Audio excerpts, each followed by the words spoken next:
Hello, sir. Nope, not connecting yet.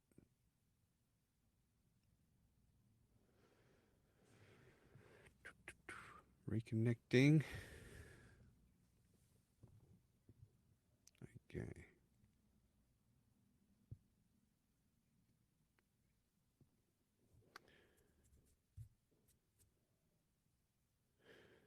Looks like Dave is here, but Sam is connecting.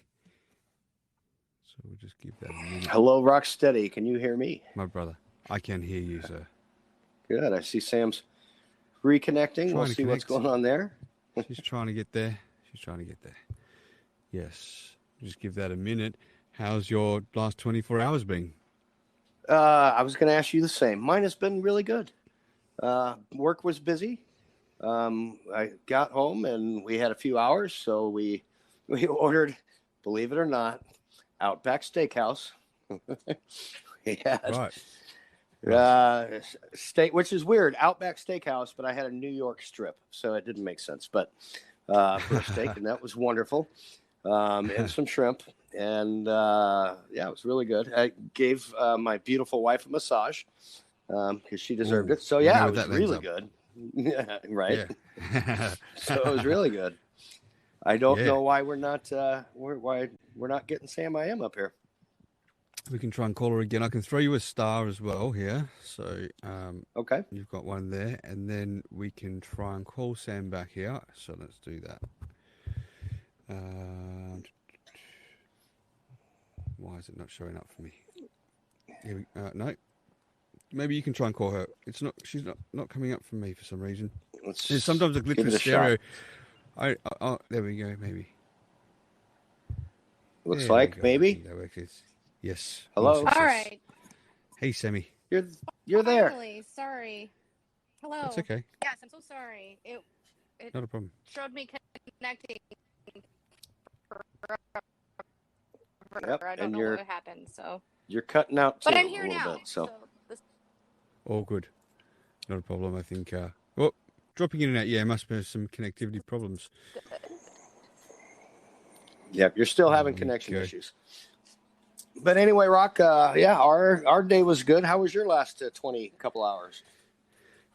Yeah, it was good, man. I got off the show yesterday, and I did a quick re-listen to it as well, and I really like the way that you guys go about how you host the show. So I'm looking forward to part 2 today, and then I want to give you my analysis on what I think about how you guys are as a host, if that's okay. Absolutely, I would love your analysis on that. We both would. So look, we do have one message already. Let's just pop it, and then we'll jump back to it. You okay, babe? Now are you? It sounds like you're better. Talk for a minute. Sweetheart. It might be delayed a little bit, I think, when it's like this. Might be. Certainly Sam, sit there and look pretty, but we want your voice with it too. So here we go. Yeah, you're still cutting out, babe. Why don't you drop back out or set it down and reconnect? We'll add you one more time. Good idea. In the meantime, let's hit this bubble. Yeah, let's do that. MC Boom Boom. I'm ready for the Life of Rocstedi Part 2. Also, what do you think of my stereo Halloween costume? MC Funk, to be honest, I quite liked you as a pumpkin, but the Benny Boom Boom thing, that looks good too, because it's probably just slightly more scary. So, am I back or are we good? Yeah, you are now. You are now, yes. You are back. We can hear you perfect now. Yay. Yeah, that's good. All right.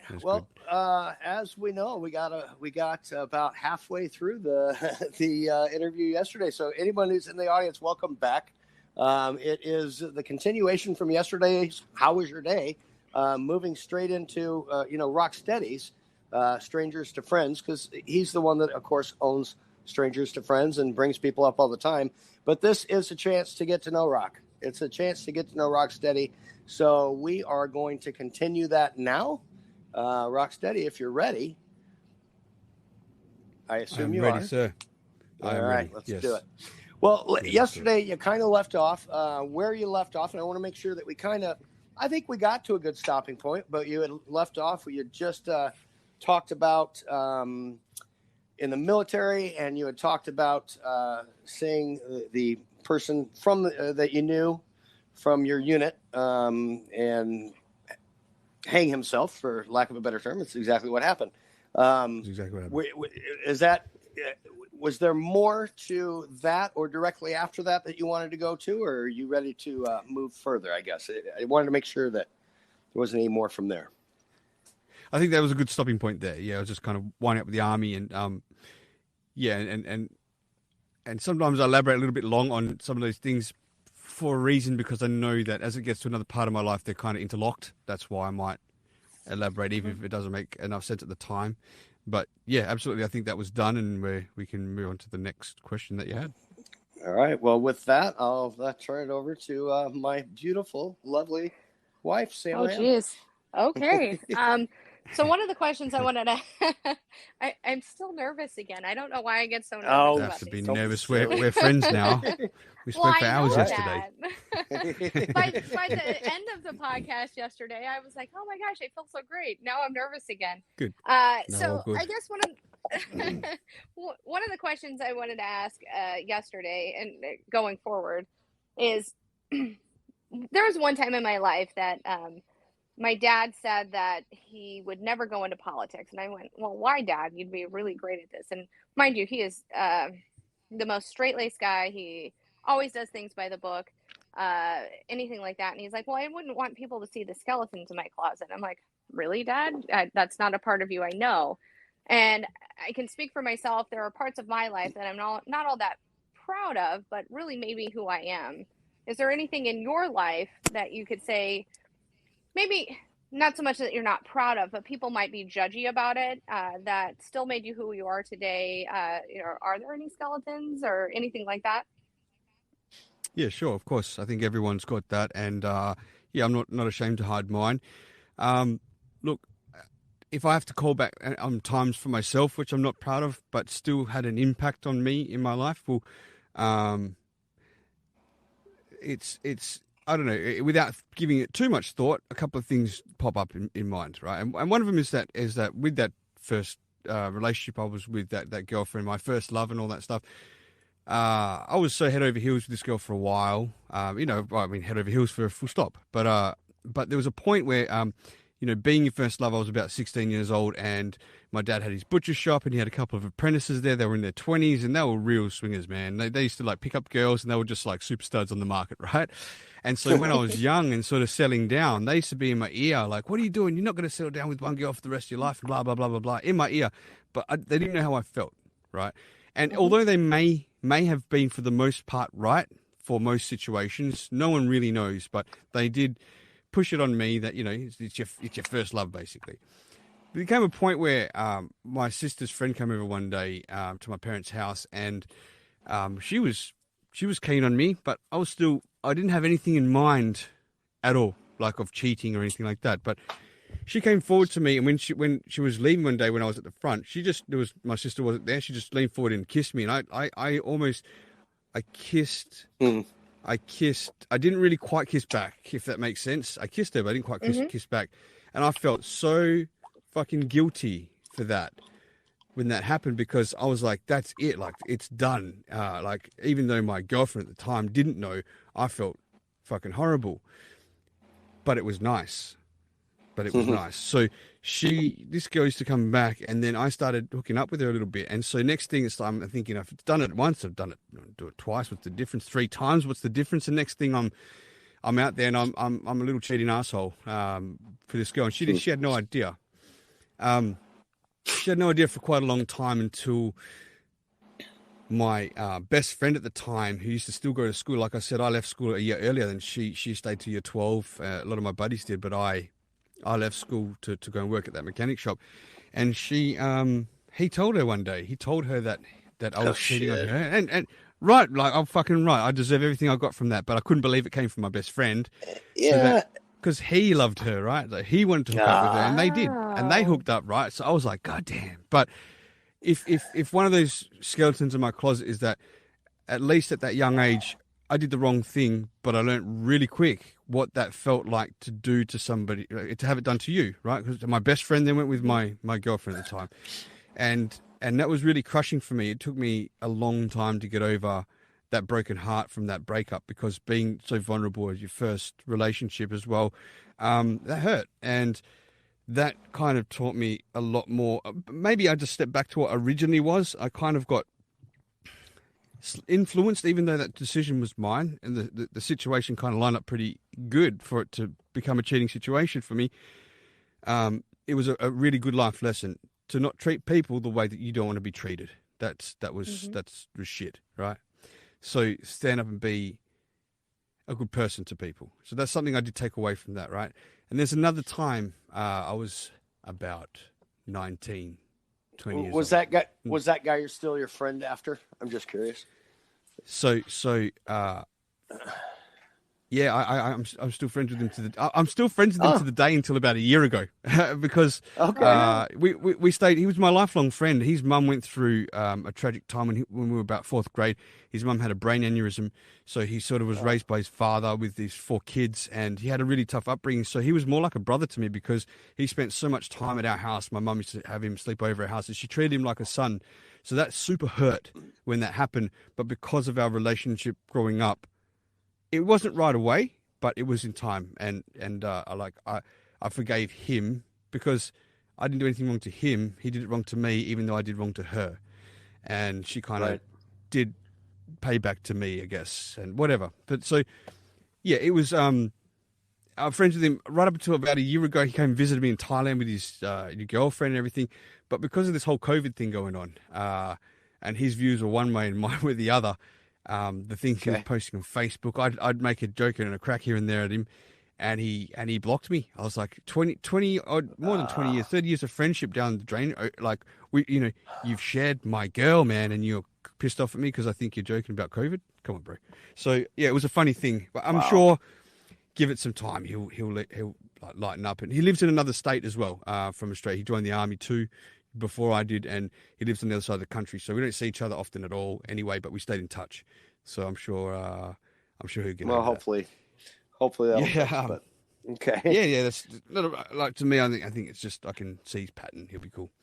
And you were about to tell about a second time. Go ahead. Yeah, is when I was a mechanic, and I remember I lost my job or quit, however you want to look at that at the time. I was unemployed for a little while, and I was doing my pre-apprenticeship for cabinet making. I think I was before that and up to that. I was unemployed for a while. My parents were in my case. I used to go out into town with a couple of buddies quite often, and to make a little bit of cash, we started moving a little bit of drugs, and it wasn't huge amounts or anything like that, but we started to sell a little bit here, sell a little bit there, and I was more thinking about the money man sort of thing. Till one day, because I was still living at home at the time too, my mum found a little stash of drugs there, some pot or something like that. I can't remember now. And my dad and my parents are so against drugs, smoking, all sorts of stuff. And when they found that, I saw how much it crushed my parents. And, my dad, he's a pretty tough guy. I've seen him cry maybe 4 times in my life. And one of them was when each of his parents died. That was 2 times. When I went to the army, that time I told you already, when he cried. Yeah. And this time here is when he cried. He didn't know what to do when he caught that. He's so against that. He's such a hardworking man. He tried so hard. He sent us to good schools and everything to not go down that track. And I wasn't thinking about all that. I was just thinking about cash, right, at the time. And to be honest, it wasn't fucking much cash anyway. It wasted time, but, young, dumb, stupid, and you don't think of those things. You don't think it all through. And I remember he came home that night, he sat down, my brothers and sister and my mum and that, in the lounge room, which is really odd for to sit down, almost like a family meeting thing. And the one line he said, and he could just barely get it out of his mouth when he was in tears, he's like, "Your brother is a drug dealer," and he just broke down. And I was like, man, this is like crushing for my dad. So disrespectful. That was the moment where I really understood that all the effort that your parents put into you that you just don't realize when you're a kid. So that was a turning point for me where I'm not doing this shit again. Like I'm not fucking selling shit because it was stupidly not thought out, and that made me a better person towards my parents, I think. Even though we had plenty of times we argued and so forth, I just I might upset them at times, but I don't want to break their heart. You know, that was the thing. He had his heart broken at that time. So, and my mum, you know, as well. So there were 2 points. That probably two skeletons in my closet, I guess. That but I don't hide. If someone asked me, I'd say it, but I don't. I publicly bring it up either. You know. Wow, it's amazing how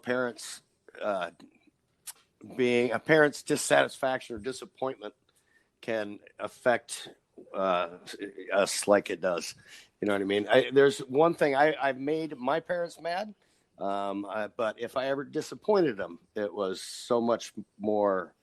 I learned so much more from it. So that makes complete sense. Yeah. So yeah.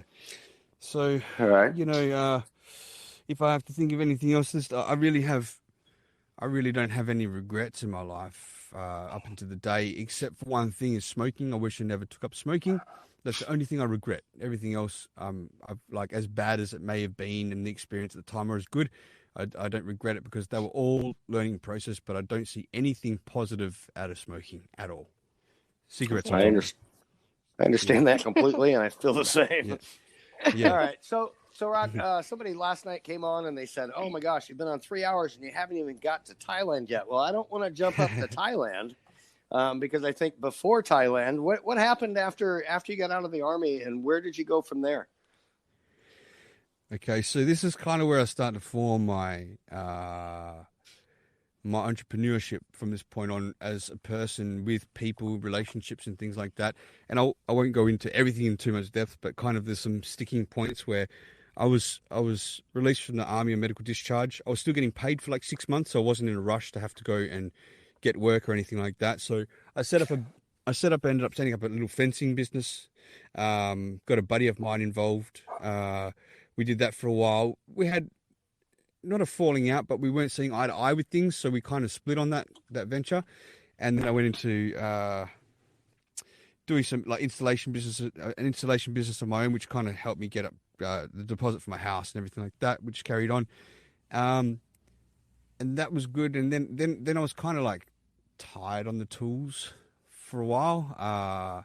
When I know I like to speak to people, so I got into sales. I got into sales selling blinds at the time, and in that meantime, I'd started my second relationship, which is really, I would say, she's someone who I'm still friends with to the day. She's an amazing person. We do not get along being in the same room for too long, and I'm talking days at a time, but as a friendship, we're like fantastic. And I still got a lot of respect and love for her, and she's someone I can really trust. And we had a relationship for about 3.5 years. Again, that didn't work out. She was just too far for me, and maybe I was too crazy for her. But they were all learning experiences, and it's the point when I broke up with her and I had my house where I'd started to really understand how to speak to people, speak to women. You know, women were my thing as well, man. Since I've been a teenager, I've always loved the women. So I was out there, and I had an extremely successful bout when I was single from one relationship to the next. I had my own place as well, so I was just doing the tag and release system as well as I could possibly do it, and doing well, if I must say, right? Right. I get but that led me to sorry. that led me to. Sweetie. No worries. That was your past life. I know. Anyway, go ahead, Rock. We all have a past. We all have a past. That we do. So, yeah. So this was a bit more of a profound relationship in my life that comes up now. It's like you know, I'm into sales at the time now, and again, this story leads on to the next story, so it's probably good to say. But so I wanted to stay single and just play around as a single guy. I never used to bullshit people then too, like, you know, with a woman, I'd always be open. Like I want to, I'm single, I'm seeing a couple of people, blah, blah, blah. So they were always aware that I never had any like bad relationships or breakups or flings or anything like that. I was someone who was able to stay friends with someone if, things didn't work out or whatever.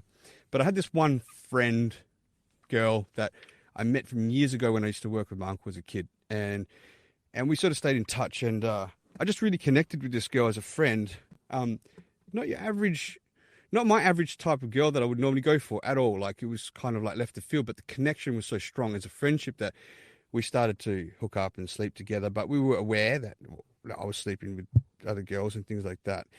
Mhm. And the whole thing was just like, just don't bullshit to each other if something happens. So don't sleep with don't sleep with any of our friends and don't lie. Right. That was a cool deal for me. So we went on, and we ended up forming this relationship, and it was so intense. I'm talking way more intense than my first love, my first relationship. It was that sort of soulmate stuff. It was that stuff where and to be fair, and I don't want to count my wife out in anything to this current day, but there's never really been anything like it before. It's something that you walk in a room and they sort of light your soul up in a way. And we used to talk and all that really nice real stuff. But again, I felt like I was so vulnerable, like I was totally out of control of my feelings for this person. And we ended up eventually, after about 2.5 years, I think, we got engaged. So I was going to marry her. I proposed to her on New Year's at Lanston, which is like an hour and a half from my house. And I was super happy about that. But I was also a pretty jealous person then too. I was someone who probably wasn't comfortable in myself, wasn't quite comfortable or confident in myself, to the point where I still had some trust issues, I think, going on. And this has been burned from when I was younger too, with the first girl and everything like that. But it hindered and put some pressure on the relationship a lot. She was a lot more of a free bird type person. She was a lot more free and easygoing, and someone who speaks to guys and girls. And I was like, no, I'm not speaking to girls. And like, I was one of those guys. I'm disappointed to say that's what I was like. And there was a time where she went to her friend's house, and there's another long story behind that which is irrelevant to this, but I really, really couldn't trust that friend, and I couldn't trust that friend for good reason. And well, another thing is actually that I'd slept with this friend too. I'd slept with this friend, but I didn't tell her. This is breaking the deal too. So I did something wrong there too. But the way that happened again was this friend came on to me, and my then fiance weren't even together at the time. But I should have told her at the start that this happened, but I didn't. So therefore, it's like it was a big lie that would happen behind her back, when really I just didn't tell the truth before we made those deals. At the beginning, if that makes sense. Even though it was before that, sure. The sin of omission. Yeah, I get it. Yeah. So I carried that secret, and I knew one day it was going to come out. And so she was at this girl's house, and then me and this girl didn't like each other at this point. This girl had a boyfriend, and blah blah blah. Anyway, this big fight broke out. And I just shouted out. I said, "That's it. I was with her. Like I slept with her, and rah rah rah." So that engagement was off, and we broke up. And this point, and I remember the evening that happened, and I drove back home, and my dad came over, and I was absolutely crushed with my soul. I didn't want to live anymore. I was done. I was really quite done. This relationship affected me so deeply because it was such a strong connection that was now not going to be there anymore. It was something that I didn't expect to meet, someone who you feel. People say about this soulmate stuff. Do I believe in it? I don't believe that you just walk around and bump into your soulmate like that. I actually met someone who had such a strong connection that it was. I would absolutely deem it as that, because, again, there's been nothing like it. And to have discovered that, and then it's taken away, I felt like I didn't want to live anymore. So I carried this around, and my dad he was there for me. My mum was there for me. My buddies were there for me. I mean, there was everyone there for me. But here I am doing sales at the time, and I'm driving from one appointment to the next. I'm selling blinds at the time, and I'm there sobbing, crying from appointment to appointment. And I pull up in their driveway, and then I'd wipe my eyes, get my composure, grab my file, and I'd go and knock on their door with a smile. Hi, good morning, how are you? And I'd be in there like trying to fake sell things. And if you can't sell something legitimately from your soul, you can't sell it at all. Can't. It's just, you just can't do it. Like, so my sales and my work was dropped. It just dropped out the ass. The ass fell out of it. And the boss had to come in and say, what's going on? Like, I can't understand. I was doing really well before that, really well. And he's like, I'm just clutching at straws. We're trying to give you a chance. I didn't want to say I'm depressed as fuck because whatever. There was an overload of things. I just said, I don't know. Like, I didn't want to talk about it. And so I carried this around for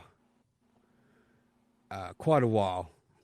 And any little thing and little hope, anyone that's been through a breakup that they love that person, you're hoping that you're going to cross paths with them. You're hoping that you're going to bump into them in a shopping center. You're hoping that you get that phone call, that text. And she was doing the same thing, I think, for at least a part of it. At least I know that, she was crushed too. There's a story in the meantime of that, but I'm just trying to complete the relationship story first. But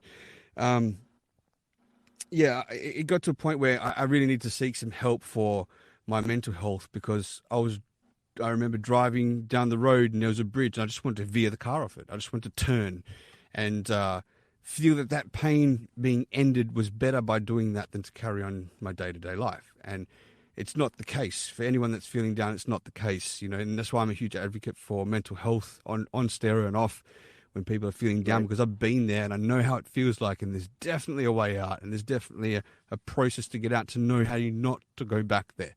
And I'm so happy I'm here for the day. But the reason I didn't follow through on doing anything stupid like that is that I could never leave my family behind with that guilt, like my parents mainly, but I could never leave that on someone. I think it's a selfish move. Even though people can't see the light and they continue with something like that, in their mind, that pain that they're experiencing is better not having it all, and that's why they choose to end their life. But there are ways out. But it's the aftermath and after effect for the people left behind that's tragic for the rest of their life. So I just couldn't do that. So I did seek help, but I can finish that story later, because in the meantime is where I have my house, and then I'm with this girl. This is before we get engaged and everything like that. And like I said, I've done a course on neuro-linguistic programming before. I don't know if you know what that is. Oh, explain, we read please? up on it a little. I Well, read up Dave on it a did. little I after did heard not. it the first time. But before, and only because I don't want to jump past it too much, you obviously sought help and to get out of that. How long was that process and of getting from being depressed and wanting to do that? I think a lot of people, maybe everyone, has been there at some point in their life. And sometimes it does seem like it's never going to end. And that would be the best way. But how long did it take you after seeking help to actually get to where you felt as if you were better and you're yourself again?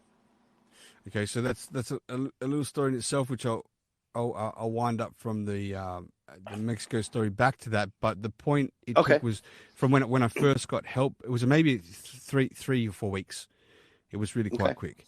Yeah, to the point where I still didn't feel great, but I felt good enough to know that I wasn't going to feel so bad anymore, and that there was a light at the end of the tunnel, and I just had to crawl my way out of that in the next 3 to 4 weeks or whatever it was, and that worked well. And that all stemmed from the NLP story, because it was actually my mentor that taught me this. NLP is the one that helped save me out of this process. It was, and that would be Scott, right? Yes, it is Scott. Yeah, Very good. How it do is you know Scott. that? Scott was one of your Dave first. researches. Scott Oh, was right one of on. your first podcasts, Rocksteady, and you guys did talk about NLP a little bit. But go ahead for the rest of it, for Sam and the rest of everybody in the audience. Go ahead and explain what Scott brought to your life with NLP, and kind of explain what that is. Well, first of all, Dave, I'm well fucking impressed that you saw that. So that's well done to you. Very good researcher, I must say. Thank you. All right, so Scott, so again, like I said before, I've always had a curiosity in the human mind, body language for people, and I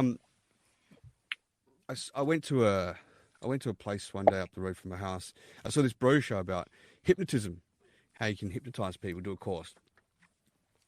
I'm all down for that. So I ring up, and this comes back to this guy called Rick Collingwood, who's one of I'll just shut that off for there. There's a guy who does hypnotism in Australia, and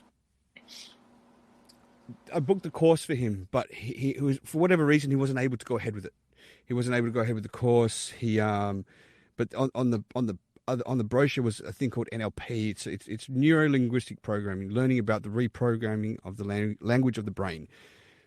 So, because I like psychology and things like that, I never got to school for it because, like I said, I didn't apply myself, but I still had fascination with this. So I booked it. It was like a couple of week course where you learn these things, and you can go on to do master practitioner, get certified, do life coaching, things like that. So I went ahead and did this, and this was a really handy thing I've used in my life since this point, because I was always good at reading body language, good at speaking with people, but I didn't know the cues of when to come in or stop or do things, or what the names of them were. I just did it. But this actually like labeled everything, and you could be aware of when you're doing it and what you're doing. So I was like, cool, this is awesome. Right. So I did this course, and like I absolutely nailed it in this course. So I had two teachers in this course. One of them was Scott, who gone on to become my mentor, and I nailed it. The practitioner, the master practitioner, and I was good at it. They gave me a job back in their office to actually start coaching, helping people. So I started helping people with depression, things like that, and whatever other little issues came up. But I found it at that age, I was 26 or so, was extremely draining for me. I didn't know how to barrier myself from taking on, I guess this is the empath thing again coming out of it. I didn't know how to barrier myself from taking on their load, if that makes sense, like their sadness or whatever. So it was starting to make me feel drained. Not sad, but just I couldn't continue the job after a couple of months. They were trying to teach me how to do that, but for whatever reason, I just couldn't. And so I stayed in touch with Scott, and I have to the date. And he'll come back into the story later on down the track. But there was a guy in this course called Lucian Stone, right? He's an English guy from the UK. Okay. And I stayed friends with this guy, and this guy in this course, he used to always go, "Oh man, if you just knew about my job, man, I wish I could tell you about my job one day, man," like blah, blah, blah, right? Real fucking good with his mouth, loaded. He's a millionaire. Didn't give a shit. He drove like shit hot cars and just did what he wanted to do. Real cokehead too, really the coke. And okay. apparently, what I've found out a long time is a lot of people that do these courses that I did with this NLP or things like that is they're seeking self-help for themselves. They've got an issue they want to deal with. They've got something they want to fix in themselves more so, and they'll do this course. I just happen to be one of them that, because I hadn't been through any depression or anything like that, I'm just fucking curious of the mind. I find it like a superpower. Like it's so beneficial to be able to know how to connect with the person. So I have this fascination with it and understand how the mind works. So that's my reasons for doing it. But that's not a common reason why people do these courses. So for him, Lou, we called him Lou, it was really a self-help thing because he was feeling down, depressed, incomplete. But anyway, I stayed friends with Lou. I used to bump into him, go out casino and stuff, and I didn't care if someone's got money. For me, it doesn't give a shit. If we go to the bar and I'd buy the round, he'd go, no, I'll buy it. So it's cool, man. I've got it. Like I know people would go out and take advantage of that, knowing someone's got money, let them buy the rounds of drinks all night. I went one for one. I just don't care, right? So it built this respect between us. Like I'm not that same sort of guy. Like maybe some of his other friends were. And so one day, he rings me up, and I've got my house now. Like I said, I've got my house. I'm doing sales now. And he rings me. He says, "Hey man, I'm calling you from Mexico." I said, "Oh shit, Mexico. What's it like there?" He goes, "It's beautiful." He says, "I want to bring you out here." Bring me out here? I can't. He goes, "What if I told you you can pay off your whole house and buy another one in 1 year from spending a year in Mexico working?" And I was like, "What do I have to do? Where do I sign up?" Sign me up, right? Yeah. He said, the thing is, you need to bring 3 other guys like you over. He said, "I'm going to fly back to Perth. I'll come down. I'll have a meeting with you, and I'll talk to you about this business. Now you're going to know what my business is about, right?" And I'm like, if it's got anything to do with drugs, forget about it, because I'm not going over to Mexico. And I think I've got to get that out there first anyway, because everyone's assuming that it's drugs when it's not at all. Well, you did end up in Tijuana, so yeah. It's just this Tijuana in Mexico, right? All right, go ahead. So he's away in Mexico. I end up getting my brother, another buddy of ours, and one of my ex-army mates, Tonks. Tonks didn't live with us in Perth. He was from Darwin, but he flew in for this meeting, and we sat down with Lou, and he's basically like, on a need-to-know basis, I guess. He's like, "Listen, guys," he said, "this is my business. I sell shares and stocks and bonds online to people. I'm not a registered agent, but I'm really good at it. So I'm looking for sales guys that are openers, that you come in, you're going to call like a call center in Mexico. I'll put up your flights, your house, your food, everything like that. You just got to get on a plane. I'll pay you each week, and plus you get commissions." And I'm like, damn, this sounds good. And I knew he was legitimately rich from things like this. So I believed every word he said. And he said, the only thing is that you're going to be doing it illegally. You're not going to have a work visa, but we'll organize that when you're there, and you won't be paying taxes, So I'm like, fuck the tax, man. I don't care. Let's do it. Okay. So, yeah, let's do it. So he books a date. He books a date for us to go.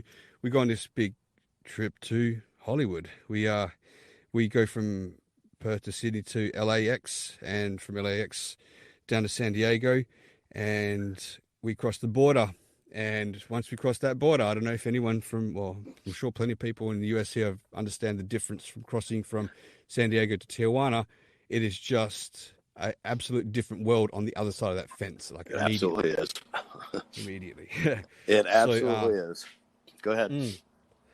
A world that I'm not used to, being in Australia where there's no borders here. We just travel within a country. And so I never crossed across borders before in my life. And I never knew what that was like. And you could feel the tension straight away in Mexico when you cross that border. You could feel, and I didn't understand why at the time. I did more so as I got there. There's a lot of tension between Mexicans and Americans, right? And but they didn't know that we weren't American. We might look American until we open our mouth, And so right. we got taken to this hotel. Right in, I'm bad with names now because I've got a terrible memory, but it was a beautiful hotel.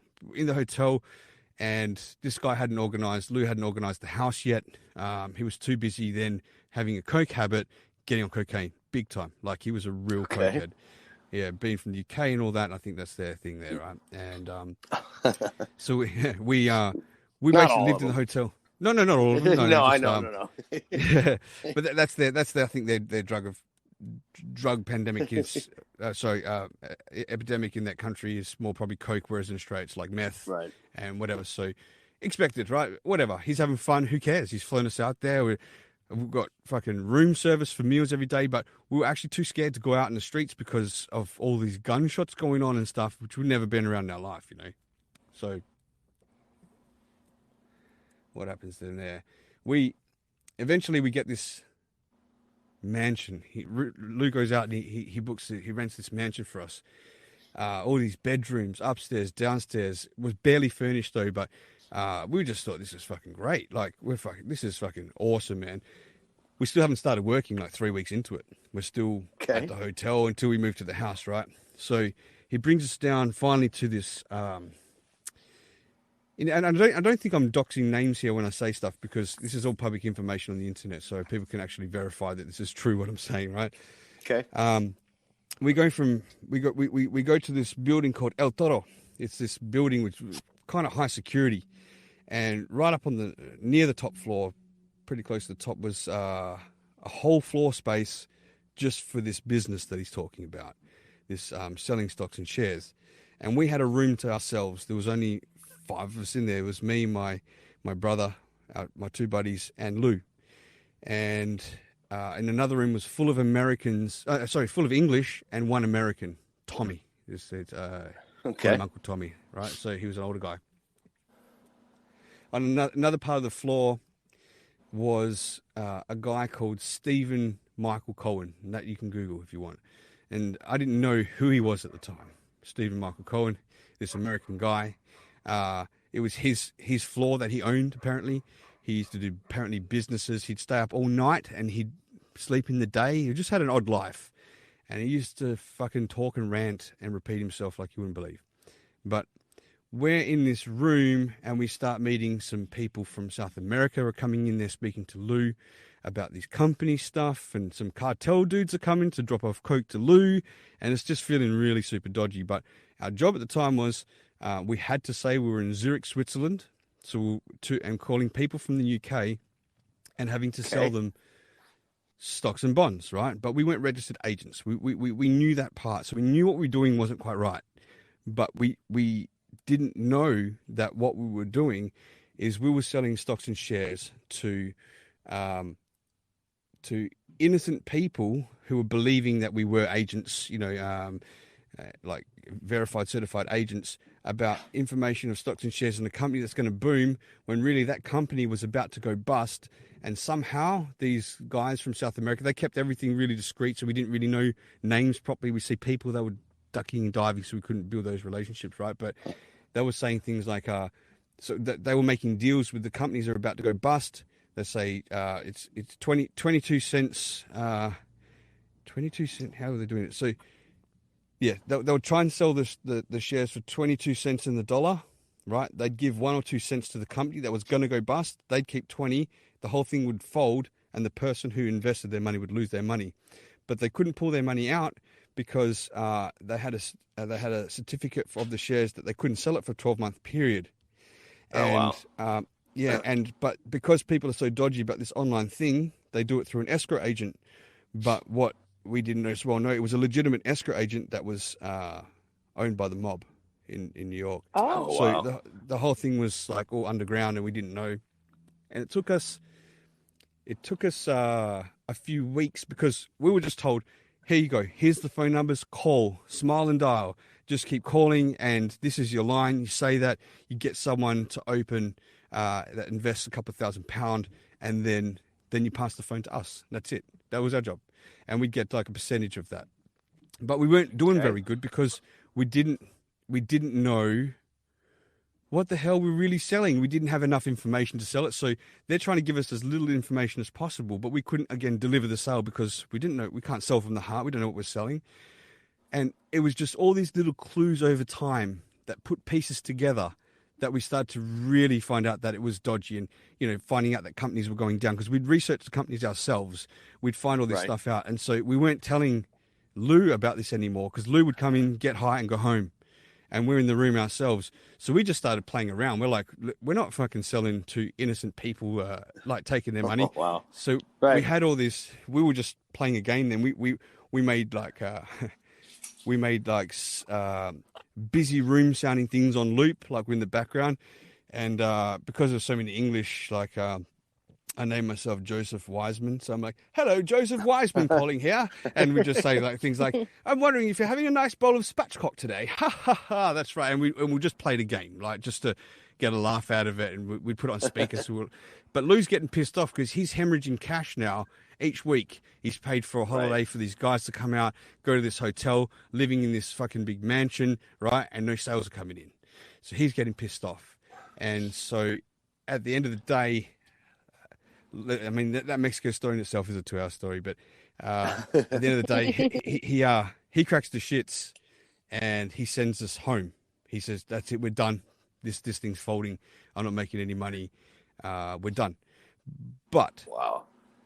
But in the meantime, we found out that the English room that was next to us with that one American, as the English left, they got pinched. They actually all got busted, but not the American guy because he stayed in Tijuana.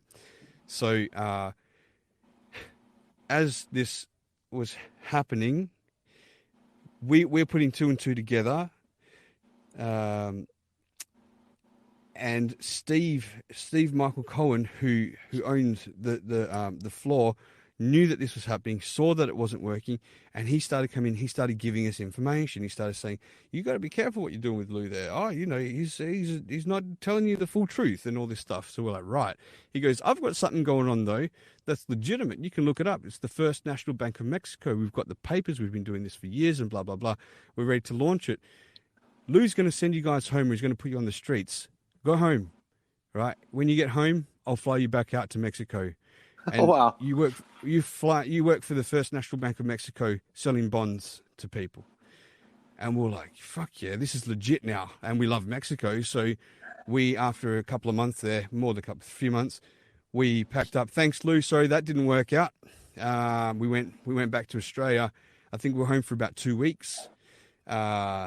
Steve got all our flights and everything ready. And this time we could take our girlfriends out there because we were just the boys at the time. So we brought our girlfriends out to Mexico to work for the First National Bank of Mexico now, selling bonds back in the same building, back in the same room. But without wow. Lou, right. Wow. And they put us up in an apartment this time.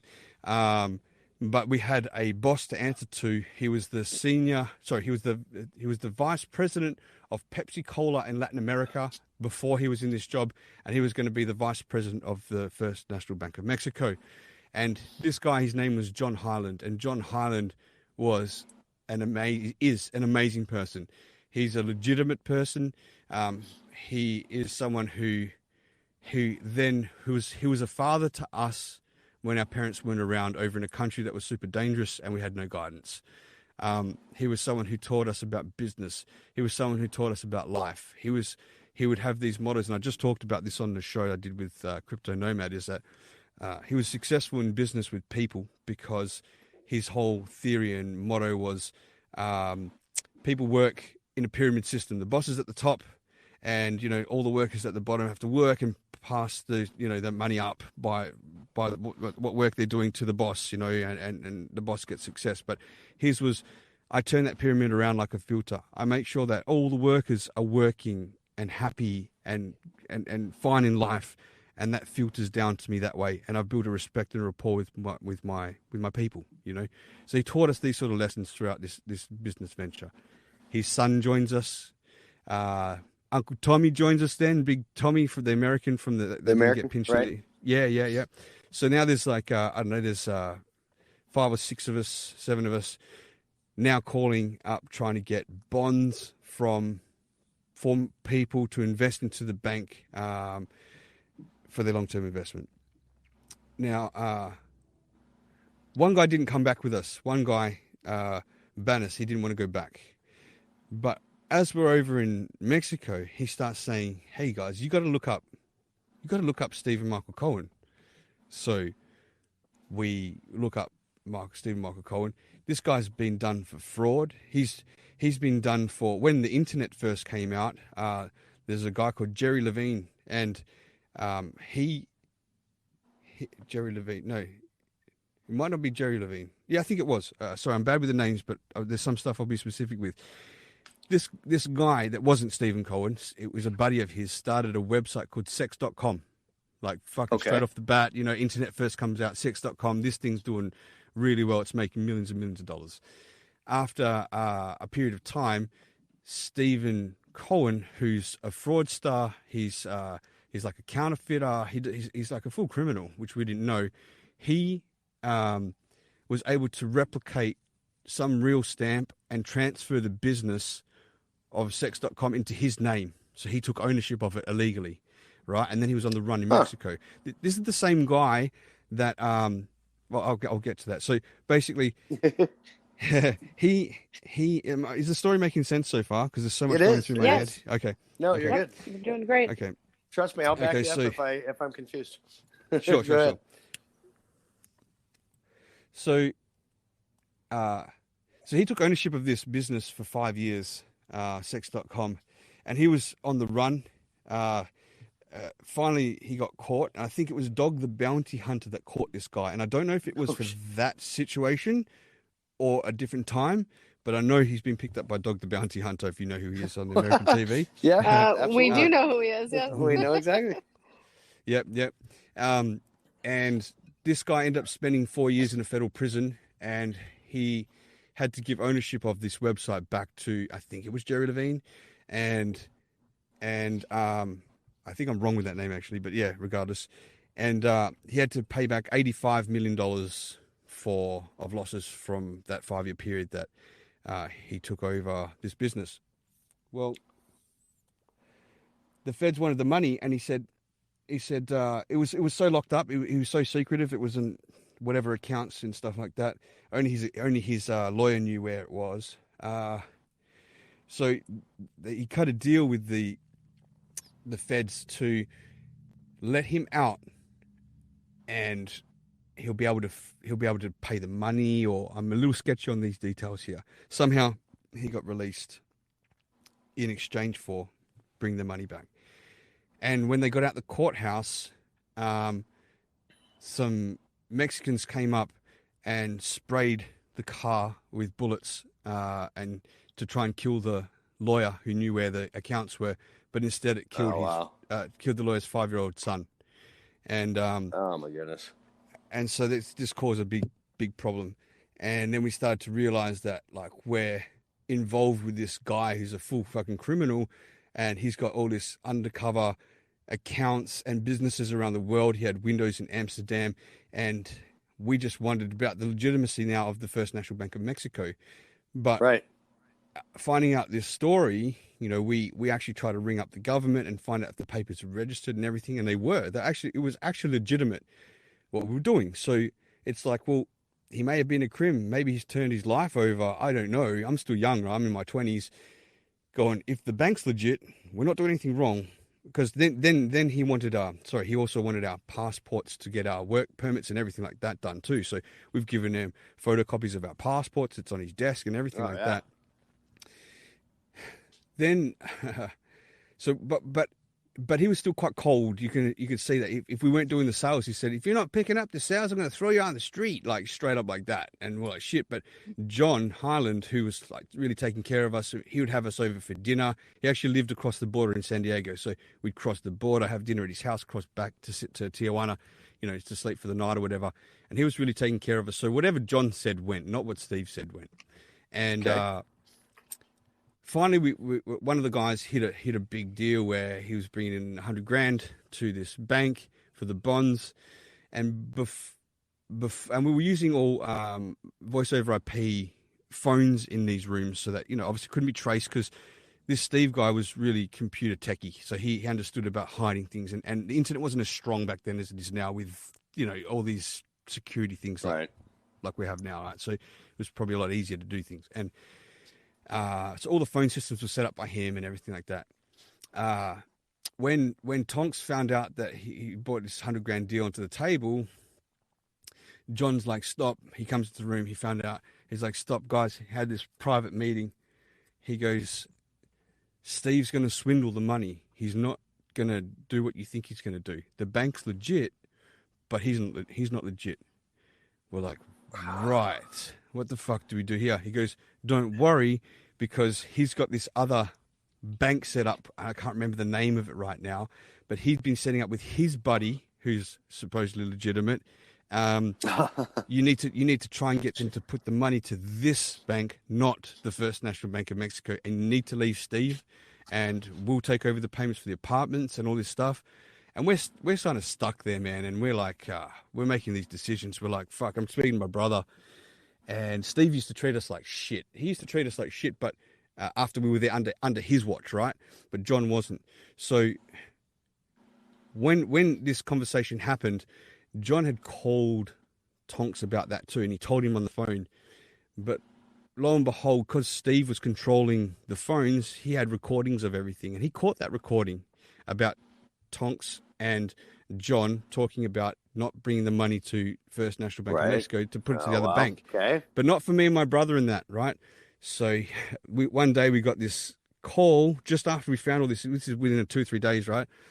And Steve, it was a Saturday, and Steve's going, "We got John. We got him. Oh, he's gone now." And we're like, "Whoa, what happened?" He goes, "I've got John on tape saying that he's going to take the money with Tonks, and they're going to put it somewhere else or something." And we're like, "Oh my gosh, we can't believe it." But our loyalties to John here, and we're like, he's like, "Yeah." So we'll come down and see you, right? We'll come down and see you because we knew that John isn't going to get access to the building anymore, and nor is Right. Tonks. But we had our computers there and our notes and everything like that. And we had our fucking passport information on his desk, right? And Right. so we're like, I said to my brother, we need to get that shit back. We need to get it and get the fuck out of there, right? So it was a Saturday early evening. Went down with our girlfriends, my brother and myself and the two girls. And we go in there. Suddenly Steve's being super nice, super like, "Hey guys, how are you?" Like, trying to win our friendship over because he's worried that maybe our friendship alliance lies with this John guy and Right. all Right. this stuff. So we're like, "Hey, yeah." So we're sitting in his office and we're talking and stuff, like standing up. We're moving positions. Me and my brother, we know each other well, how we're going to do things, right? But I just said to him, "Look, I'm just going to go to the bathroom." So as I went down, the office that we had our stuff in was on the way, and we bought bags and we dropped them at the door. I shoved my computer and books and stuff in there, and I tucked it behind the door, right? And came back, and then my brother, after a while, he needs to go to the toilet, so he shoves his notes and everything, his computer and stuff in the bag, and he leaves it by the door. And then we're there, and I think I had my notebook in my hand. I think I took my notebook with me. Something I took with me. I'm pretty sure it was that. It was unsuspicious anyway.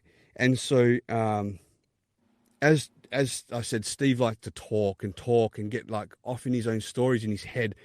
He's one of those guys that can talk. Probably sounds like I am now though, but he can talk and get so intertwined in his story that if you ask him a question, he doesn't hear it. He just keeps going on with his story. One of those guys. So as he's talking and talking, all our fucking passport photos and papers are on the desk in front. So I put the notebook down on top of it. And when he's talking, blah, blah, blah, I said, "We got to go." So I picked it all up at the same time. So he didn't see that I had it all. And we go, okay, he's like, "Okay, well, anyway, have a good night." And my brother goes, "Oh, Steve, one more thing."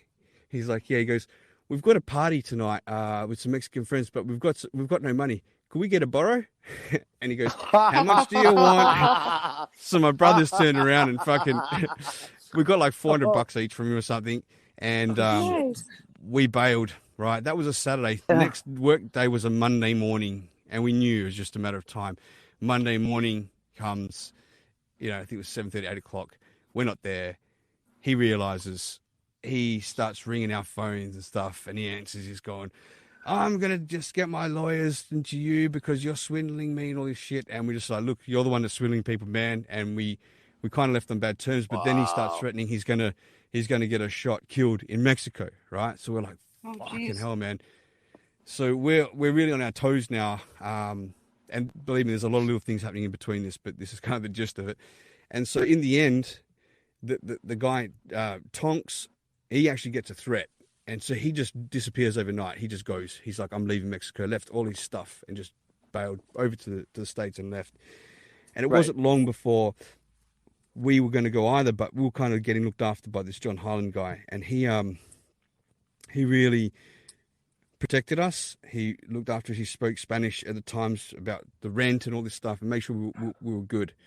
Real long story short, it looks like I found a guy who was an investor, and this investor guy for this new bank, this investor, I didn't have to do any money transfers. I just lined up a contact, right, which was good.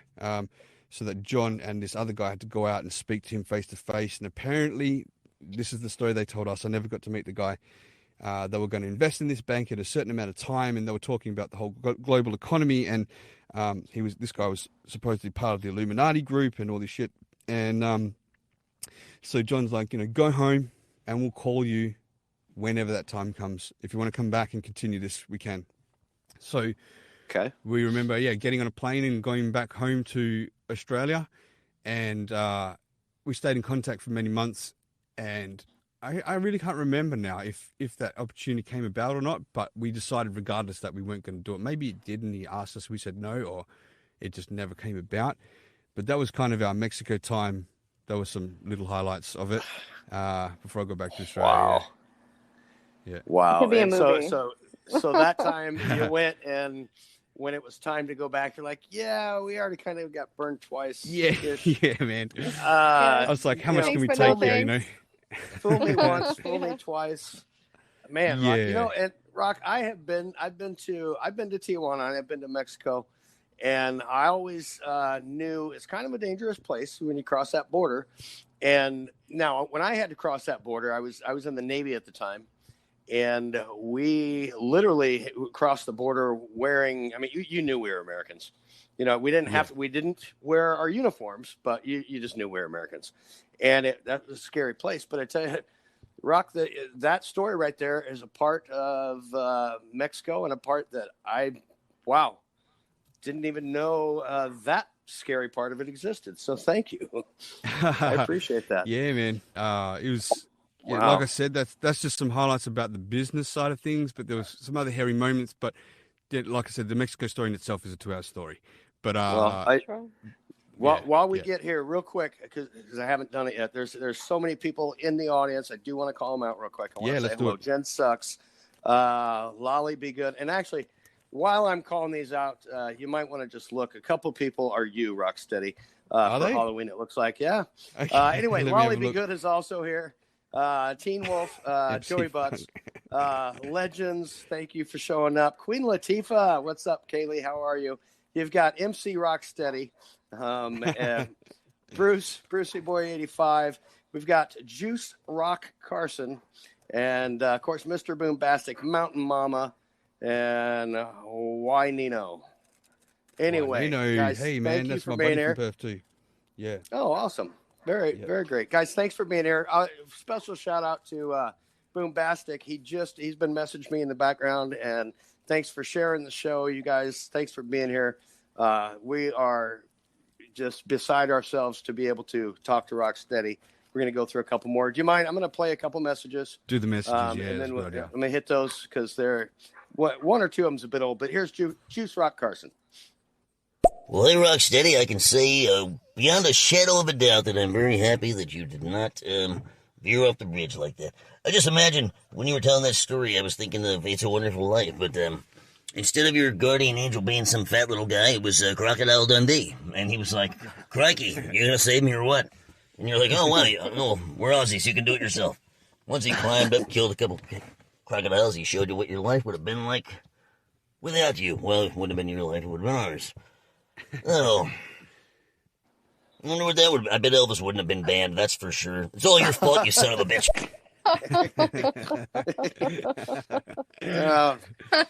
Juice Rock Carson, glad you're back. Mr. Boombastic, what's up, brother? I'm going to be in and out non-stop. But I just want to say, yesterday's show and today's show is absolutely awesome. No, I can swear. Fucking awesome. Fucking fantastic. You can. Rock, I love you. Dave, I love you. Sam, I love you. I love you. I kind of think there should be like Strangers as Friends episode 5.75235. Or, you know what? Strangers to Friends episode pi. Just put 3.14, whatever the hell the rest of pi is. Just keep going. Rocksteady is the most interesting man in life. Oh, love it. Thanks, Boombastic. Yes. I love you, brother. And MC Rocksteady. Gary Kremen.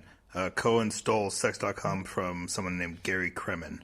That's who it was. That's it, Kremen, He had, that's it, yeah. forged a letter, basically, and faxed it to the domain registrar saying that Kremen had been let go from the company, and the company was dissolving its assets, and said that he could take it over, and they just accepted it and said, okay, you can have it, which they got sued later for not even validating any of it. But yeah, and it was I think $68 million he was ordered to pay back, but Gary Kremen was who he stole it from. That's right. And because he didn't pay that 65, it went up to like 82 or something like that. And Yeah, and Jerry Levine is the guy that. Sorry, that's coming to mind that you said Kremen. He's the guy that was lining up this underground. So this was the mob that was running these scams, these online scams from New York. So he was part. I don't know if anyone knows there from New York. Gary Levine. Sorry if I'm naming your brother. I don't want to be shot dead. I do want to visit the States, but that's it. That's the correct story, Chuck. MC Funk, I want to thank you for scooping me on that, because as Rock was telling the story and not remembering the name, I was looking it up as well and would have told it right after this. But thanks for scooping me. It happens. There you go. I love it. Here's Bruce. I'm Dave. Sam, I am. Rocstedi. Good morning from Australia. Good evening if you guys are in America, which I suppose you are. Been looking forward to this part 2. Loving it. Yeah. Keep it up, guys. Thanks, Brucey, brother. Thank you very much. Thank you. I'm going to hit a couple more, then we'll jump back in it. And here's Juice Rock Carson again. Well, hey there, Mr. Bombastic. Just commenting on your comment. Well, yes, Rocksteady's a very interesting man, but imagine if there was another man who was just as interesting, but interesting. Sorry, I'm drunk as fuck. Somebody's got to drink all this booze that Ed left behind. Imagine if there was one man just as interesting as Rocksteady, but he was like 9 people. That would be amazing. Imagine that. Could you imagine? Hey, guys, imagine that. I'm not going to say their names or use their voices because cancel culture. Fuck you, Wokey. Oh, my goodness. And one more from Jen Sucks. Here's Jen. I didn't really get to listen to the full show yesterday, but just being on this one today, like, I don't know, you're a very great speaker, Rocksteady, and Dave talks very highly of you. But just your stories are very interesting, but they always have like a lesson that you learned in the back. And I'm very interested in like mental health, and so to hear your stories and how you actually did overcome something so something that you felt so deeply about, and that you were literally on the verge of ending your life, and then you were able to pull yourself out of it. That's just really awesome, and it's great to hear coming from the perspective of someone who's still trying to find their way out of that. So that's awesome. It shows that there's light at the end, and thank you for being on this podcast. That's awesome. Thank you, Jen. Appreciate that. And just to reach out if you do feel like that, I'll happily do a show with you or speak to you offline if you want to talk about anything like that to help find a way out. Then I'm here. I'm always here for anyone that needs that. To all the listeners or anyone listening to this. All right. I said they keep stacking up. So, guys, thank you all for being here. I'm going to play just a couple more. Then we're going to jump back to the show and find out more about Rocksteady. Here's Juice Rock Carson. Jen Sucks. Hit me up on Instagram, will you? Just saying, I'm single. And again? Well, that comment from Jen Sucks. I apologize, but oh, Lord, there's 27,000 jokes in that comment if you really listen to it. Hey, pervy guys, you're going to do what I did and re-listen to that one, because that's comedy gold. I'm going to leave it alone out of respect. For Rocksteady, not for anybody else. You can all kiss my ass. and then Teen Wolf. You guys all rule. You guys all rock the house. You rock the stereo mics. I be rocking the trench coat nude. But I love yous. And I'm listening. Thanks, Joey. Thank you. and only because here's a response. Dave, say something to that man. Say something, Dave. No, he backed it up after. Yeah, he fixed it. No, all right. And all right. I'm sorry. One more from Boombastic, and then Sweetheart. I'm going to let you jump. All right. To be fair, in terms of what the ladies, is it Jen Sucks? I hate saying that. It's like charting Kurt Angle's song, "You Suck." Jen, you don't suck. But in terms of mental health and Rocksteady, I've said it to him so many times, and I've said it to so many people. I've said it on stereo.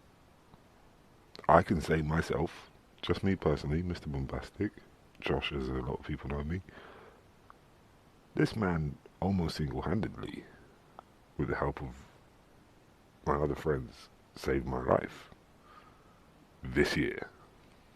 He knows that. I know it. A lot of people know it. That's the kind of man he is. Just saying. Talk about a hero. You're talking about people like Rocksteady. That's all I'm saying. Thanks, Paul, man.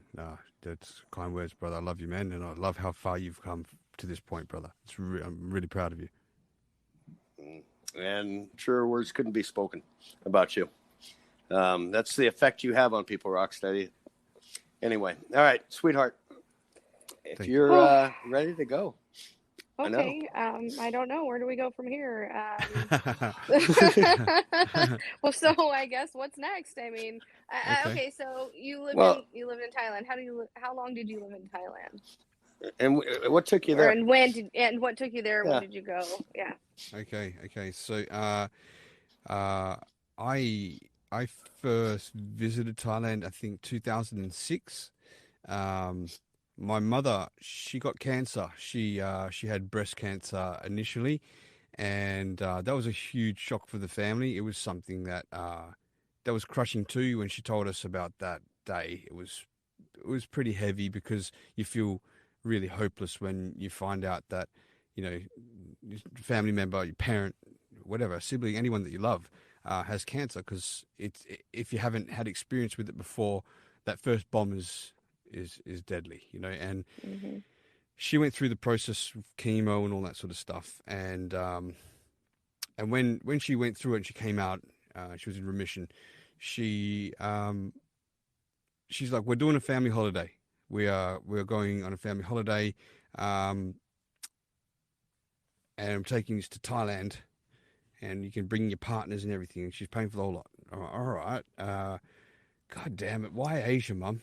Like, really, out of all places, Asia? And I thought to myself, like, why couldn't we go to, like, fucking Disneyland or something like this, or something that I thought in my mind was probably going to be more fun. But anyway, it was a free holiday, so whatever, I'll go along with that. So she booked to go to Phuket, and I've obviously been to America and stuff in the meantime and stuff like that, a few other places. When I got to Asia, when we got to Thailand, I was so wrong about my thoughts on Asia. I just never looked into it or gave it a chance. I had this judgment of it straight away. Asia is, if anyone's listening, if you're young, you know, my best advice is to finish school, work for a year or two, save up money that you can travel for a year somewhere, and do it in Asia, because Asia is so different to what we know in the Western world. It's got so much culture there. It's so different with the foods, the place that it is, the people, and that'll give you a great experience on what another part of the world is like that we're just really not used to. So I remember the simplest thoughts of differences I first got then is just like wild dogs everywhere on the streets. I'm like, look at all the dogs. How come they're not, you know, they're just roaming around like this? And this place was just awesome. I went with my girlfriend that I was with when I got out of the army. So that was like a 3.5 year relationship. And I really didn't have any sort of interest towards Asian women at that time. And it was just like, I never had yellow fever or anything like that. But I went there and I had fun, man, like just bartering on the streets for prices with all these things you could buy so cheap, and clothes and stuff. I didn't really care about what I was buying. I was just more interested in the barter part and meeting people and stuff like that. So I wanted to check out every little nook and cranny of Phuket. We were only there for about 9 days or something that first trip, and we went back home. I loved it so much. I've got to say Phuket, Thailand, but Phuket itself is God's country. Sometimes the people let it down a little bit, but the country itself is just amazing.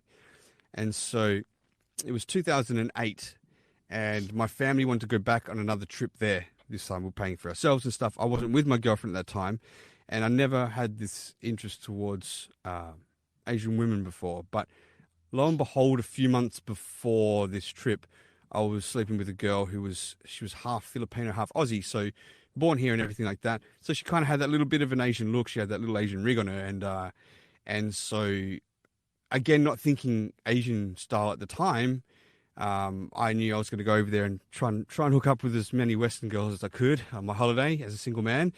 I was bodybuilding at the time too, so I had my guns out, and I basically I basically went there and when I got off the plane and we got to the tourist district, everywhere I looked was the same little tiny rig as this woman I've been sleeping with, Asian style, and that's when yellow fever hit me, and I was off and running, man. And because I was single and my brother was single too, my other brother and sister that came on the trip were married and stuff or taken.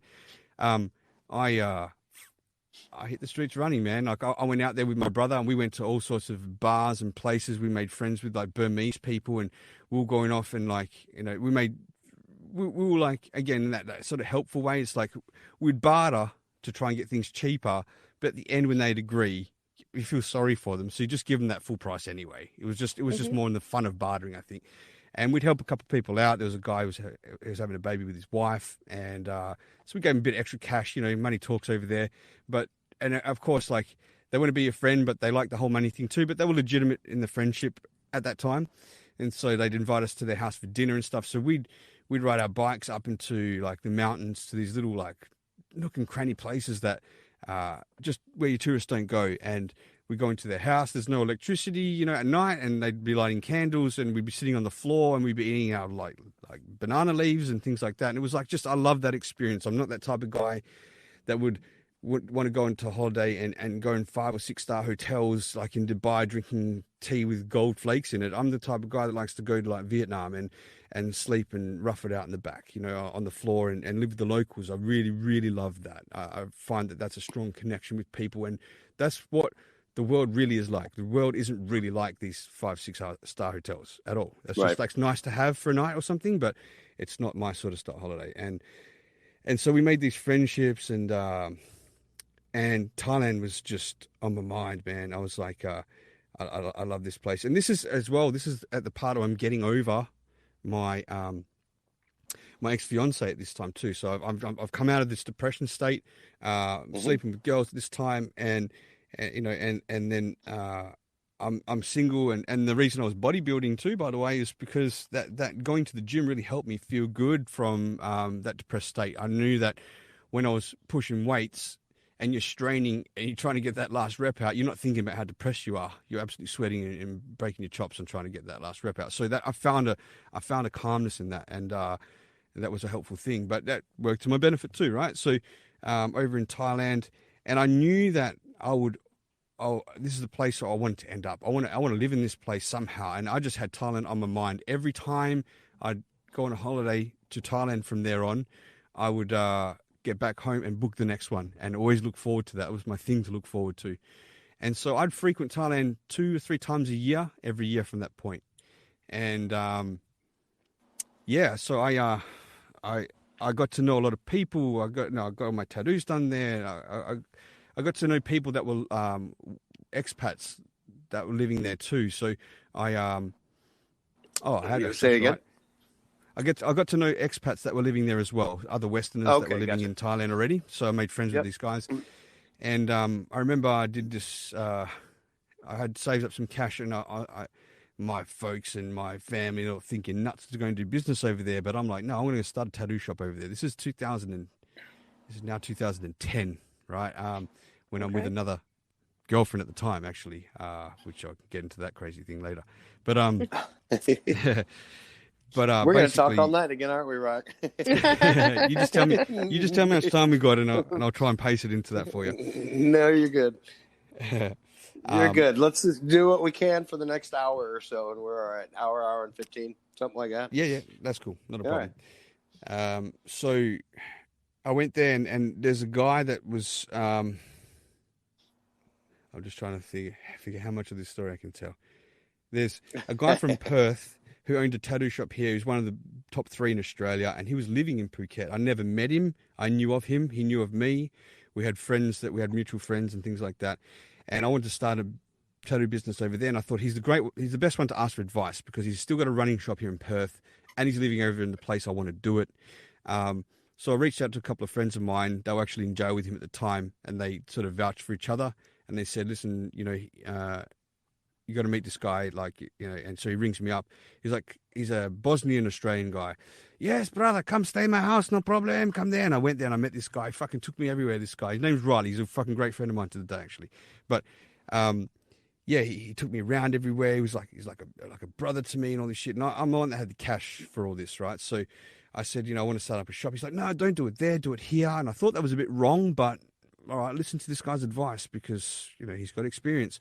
He wanted this shop near where his house was in a place called Rawai, and so we went there. And I rented this 3 or 4 level shop. It was 4 levels, that's right. It was really tall townhouse, and we had this set up art gallery at the bottom. We had all the tattoo studio on the next level. The next one above that was like pool table and TVs, like a full chill area set up. And the one on the very top was like a sleeping quarters for the artists that wanted to stay there. If we bought them in from overseas or whatever like that. So I poured a fortune into this. Shop, not a fortune like the last shops, but I poured from what I had at that time a fortune. And I said to him, listen, you helped me set this thing up. You're living here. I'm living back in Australia. Look, I want to do this so I can travel to Thailand often, like every 6 weeks or so, check on the business, free holiday out of it. That's what I want out of it. How about we go partners? I'll give you 50% of this thing and you kind of like overlook it and we'll split it. And he's like, oh, thank you, brother. Nobody ever offered me like this before, rah, rah, rah. And so we do it, this big setup. And once it's all set up, we started getting some customers the last few days there when it was open. His attitude changed like you would not believe. He started going cold. He started saying to people, come check out my shop. Not come check out our shop, but things like that, right? And I saw the signs happening.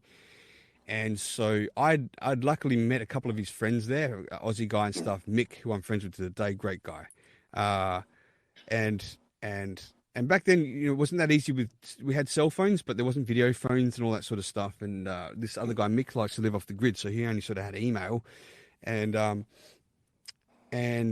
the day I left and came back to Australia, this guy really didn't answer the phone anymore to me, not at all. And the business was still going, and he's collecting all the cash.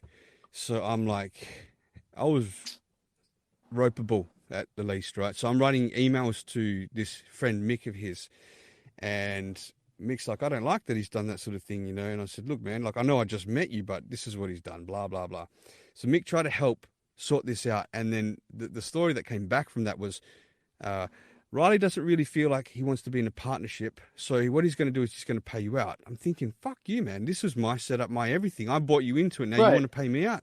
You want to fucking buy me out? I was like, fuck this guy. So I said, I'm not a goddamn bank. I'm not here to fucking lend him money. He can pay me back when he wants. So this guy had his shop back in Australia here. And so I'm picking and choosing what I can say with certain things here. But basically, he had this accountant guy who contacted me and said that this guy's trying to start up a line of credit. And I said, listen, and I basically put a threat down the table. I'm no bank. This is what's happened. I want this back plus some for this inconvenience. Otherwise, certain things will happen. And so within about a week, I got that plus some, and we walked away. I still stayed friends with him on Facebook, but we didn't contact each other or anything like that. And we left it at that. And I didn't like the guy. If anyone asked me the story, I told him exactly what happened. And in the meantime, I'm still visiting Thailand here and there on holidays. I'd never see him, but I'd go and catch up with this guy, Mick, that helped me out. We became really good friends. When I go to Thailand, I'd go to his house. I'd sleep at his house. I didn't have to start worrying about hotels. I sort of had friends starting to become all over the country. And I'd go there with a buddy of mine. We'd say, let's spend the first 2 days in Phuket, the last 2 days in Phuket, because we start booking a month at a time now. And whatever happens, happens. So we'd go Phuket. Then we'd just say, hey, let's go here. The next day we'd get on a plane, we'd fly somewhere else. And one day he'd want to go this place, I'd want to go that place. So we'd split up and just go on. I'd go on my own for a week and catch up with him again later. It was awesome. And so we did this a few times. And then on it was my last trip as a single man, I ended up going to Phuket again for a holiday with this buddy of mine, Nathan, and there was an Aussie girl that I was sleeping with. She was a stripper, and she just went and got her boobs done in Bangkok, and so she wanted to come down and stay with me in Phuket, and I'm like, look, because I wanted to go there and I had fun with the girls in Thailand, so this is the story, this is what I'm doing. She's like, she's cool. She was actually bisexual, so she wanted to get involved in that too. So that was all cool. We had fun on that trip, but I didn't go with her everywhere as well because I didn't want this kind of. I wanted the freedom. Is the better way to put that. I wanted the freedom while I was there. So one time I was walking around on my own, and there was this beautiful Thai woman. She was shopping. I could see her trying to barter with. I can't remember what she was trying to barter with at the time, but she was trying to barter at the time. And as I walked past her, I grabbed her arm and I just said, "You are absolutely gorgeous." And she smiled. And then I kept walking. I saw she kept looking, and I went back and I asked for her phone number. And she wasn't from Phuket, so she was on a holiday there, but she still knew people there. And so I ended up hitting her up to go to dinner that night.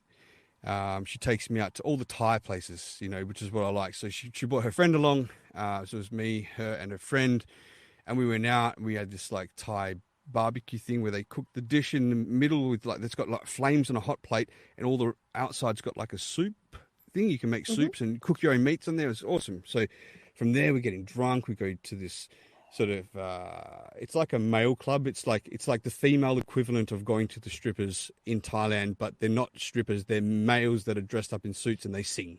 And it's kind of like a karaoke thing, and when they sing, they put like, you know what I mean? They put like little bits of money around their neck and things like that. But so I'm the only guy in there, and I'm definitely the only Westerner in there, and we're pretty drunk. So I get up and I start singing on stage and stuff like that, and they all put money around my neck and things like that. So that was all good fun. And this woman is the woman that turns out to be my wife. Like, this is the woman who I met, who I didn't go there with the intentions of finding a partner. I didn't go there. Sorry. This is the time before that. No, I'm getting confused because I had this other Aussie girl there too. So I'm just okay. I think I met my wife on this one time. Yeah, and I did. I went out and stayed with her. That's right. But this was towards the end of my trip, and then I went back again really quickly after to spend more time with her because we got along so well. And we used to talk on Skype for like 6-7 hours a night and all these things. Oh, wow. And we just really built this connection. She didn't want to be with anyone. I didn't want to be with anyone, but yet we were just connecting, and got to the point where I'd visit her a couple of times. Then it was more frequent. Then I brought her out to Australia. She stayed here for like a year. And then when she was here, I still hadn't met her family or anything like that. So I said, look, let's go over. I think I got engaged to her. That's right. I got engaged to her before we left. Just secretly engaged, not secretly. Just not. I didn't make it so public because I'd been engaged 8 years before or something like that. And I put a ring on her finger and said, well, I'm going to marry you, and like I want to be with you, and this is like the commitment I want to show, basically. And so she was down for that. We went over to Thailand. I said, I want to buy a little house or something so that in a few years we can go back there, we can settle down. I want to live in Thailand, And she was fine with that. She was cool with that. So we went there. We booked this month trip. And we had to redo her visa at that time because her visa was running out. So as we did the visa, I went and I met her family, everything for the first time. And that's really different for anyone that's going out to the locals in Thailand. Like they live in a place that's up north, like farm area with running water that's not running every day. So there'll be like you can leave the tap on and there might be like an hour period where the water runs for the day. They've got big buckets. When they start hearing it trickle, they capture as much water as they can. So when you have a shower, it's not like a shower like we know. And that water's like, it's tanned as well. It's not clear water. You've got like a big scoop. So you scoop, you wet yourself, you scrub yourself down with soap, and then you scoop again and you do this. It's called a Thai shower. And it was things like that I was really experiencing as well for, how she grew up and what life was like for them and their family. And so we went down to Phuket again, and I bought this little house. It was a little shitty house. It was pretty derelict. I mean, I had to fix it up if I was going to live in it. But it was only a small bit of land, but it was right near the beach. It was basically right on the beach, just about. Nice. And I think I paid about $17,000 for it, something cheap. And but I had to put it in her name because you can't own houses if you're not a local, right? Over there, we can't own land. So all goes on. 2 days before the end of this month holiday, we find out that she's pregnant with my son. So we're like, oh shit, like what now? She gets the visa, and we go back to Australia, and we're discussing what's going to happen, where we're going to have this baby, because this baby, if it's born in Australia, she's not covered with anything. She hasn't got a visa, so we had to go through a visa process, which was super expensive. Then a hospital process as well, which is expensive, and all these things. Or Thailand, and we just bought a little house there, and I didn't really have a plan yet on what to do if we lived in Thailand, but I didn't think it through enough, but I should have. But still, I was going to make it work somehow. It's like, let's get there and let's have this baby, and like we'll make it work, right? So I sent her back to Thailand earlier than her visa was to expire, so I could work for another couple of months.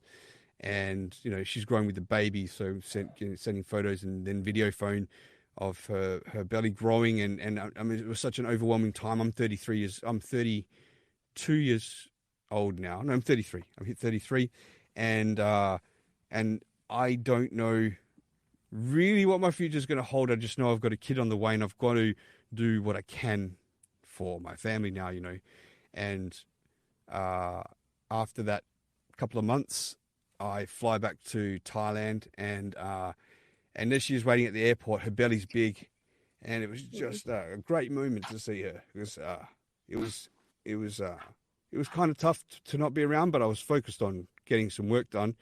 But when we saw each other, we just broke down crying because it was just so happy that we could continue doing what we had to do, and then it was kind of tough from that point forth because I've now made the commitment to move to another country, and I don't have a plan. The only plan I had was the confidence in myself to know that I'd find something. I know myself. I'll find something somehow, and if I have to get my foot in the door with something, I know I will.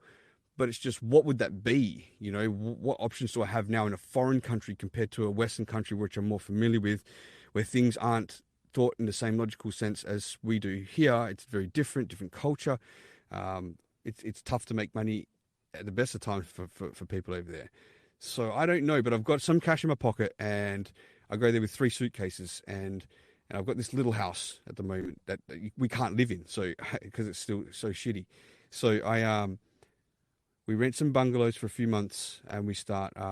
She's her belly's growing at the time, but a week after I got there, I met my buddy, my brother Steve, who's Tankalicious on this app. He's been a super impactful person in my life, and we didn't know that at the time. We met. He's a huge guy. He's I don't know what it is in pounds, but he's about 240 kilos. I don't know in pounds. That's about double. It's like 450 pounds or something, Wow. or more. Yeah, something like that. And so he was going to Thailand so he could train and lose weight for a year. He had a year visa. He would focus on his health and trying to do that.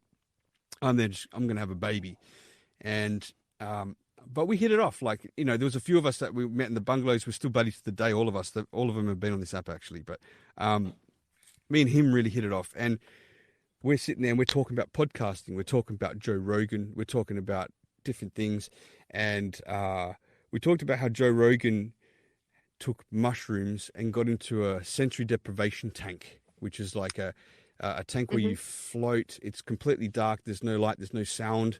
And the water's heated to the same temperature as your skin, with loads of magnesium sulfate in there to make you extremely buoyant. So you're just floating with zero gravity. And it's just supposed to blow your mind, right? I'm like, oh man, I've got this little house I've bought and I want to build on it and stuff. I should put one of these things on the roof. Let's make one. He had a bit of a construction background like me. So we sat down and we drew the blueprints of this tank, of this float tank. We sort of went around and got the best models in the world, and we made it bigger and better, right? With zero knowledge on this float tank thing. And we took it to these engineers to start building it, and that's another long story, but they make a start and they stop, and that stays stopped for a couple of years, right? But in the meantime, we're sort of we've got a baby on the way, and my wife's like, I want to start a laundry shop. She's like, she used to do that sort of stuff, like with laundry and stuff. I'm like, fucking start a laundry shop. We're about to have a goddamn baby. Like, I don't get what.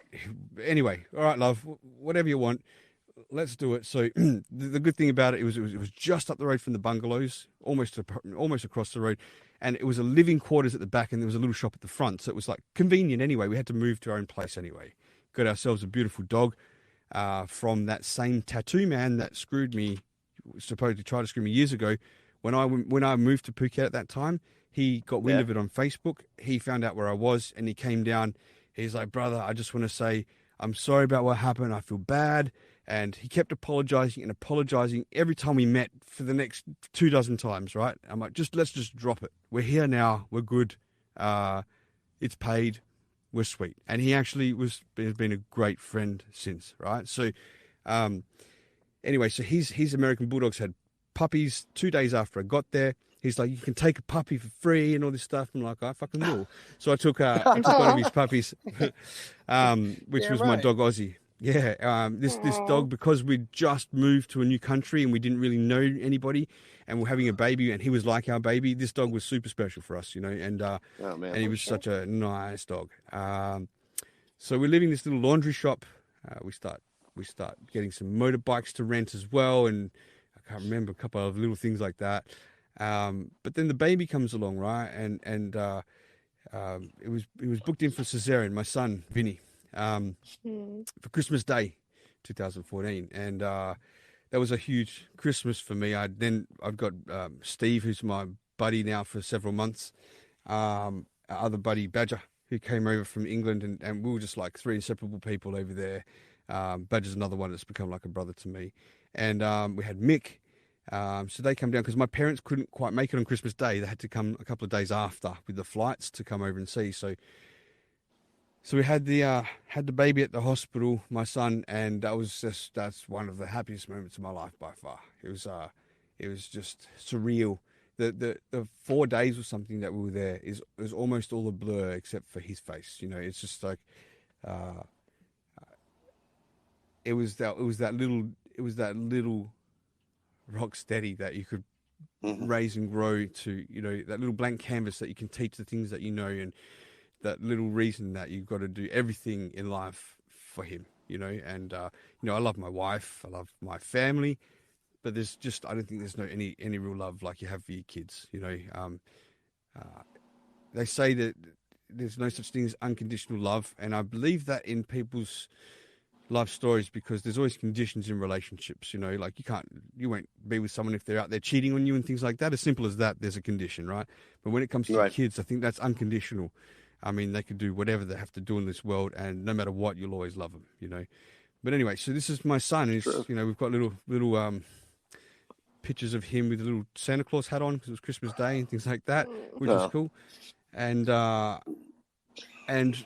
next thing, I've got this kid, and I still haven't really got a job. I mean, the laundry shop's not really cutting it; it's making the rent, and we're eating, but nothing more. And that was my wife's idea. It's not my sort of idea. And just before, a couple of days, 4 or 5 days before my son was born, our little puppy that had grown up, he's maybe 3-4 months old. The restaurant lady that was next to us, she reversed a car. It ran over him and ran over his back. Oh my goodness! Hips. He didn't die, but we took him to the vet, and he was busted up. His legs were busted up, and the vet's just like, he'll never walk again, And the lady was fitting the bill. And she's like, just do whatever you can and whatever you have to do. So I was like, awesome. So here I am visiting my wife at hospital, my dog at the vet's at this hospital. He was kept there.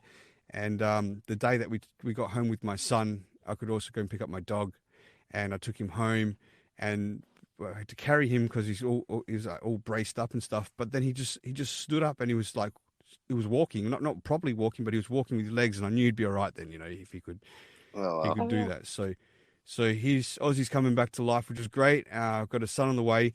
And then in the meantime, this little house that I had in Thailand had, the little house that I had, the guy that was kind of across the road from me, which the property backed onto the beach, like the back of the property was pretty much the beach with a few meters in between. There was 4 houses on that property. He sort of bought them all. He subdivided it into 2.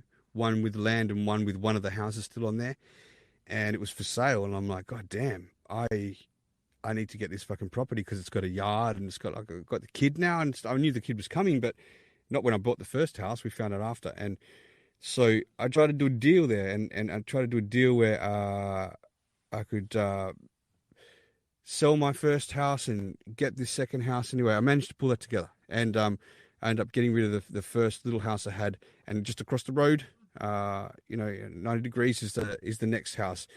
And so I start, as my son's born, I start fixing it up and renovating this house. It only cost me a few $1,000 to do. We tiled it and put a ceiling in. It was also shit. It had one of those little squat shit pans that you have to squat over in Thai style, Asian style. I had to take all that out and put a proper toilet in the bathroom.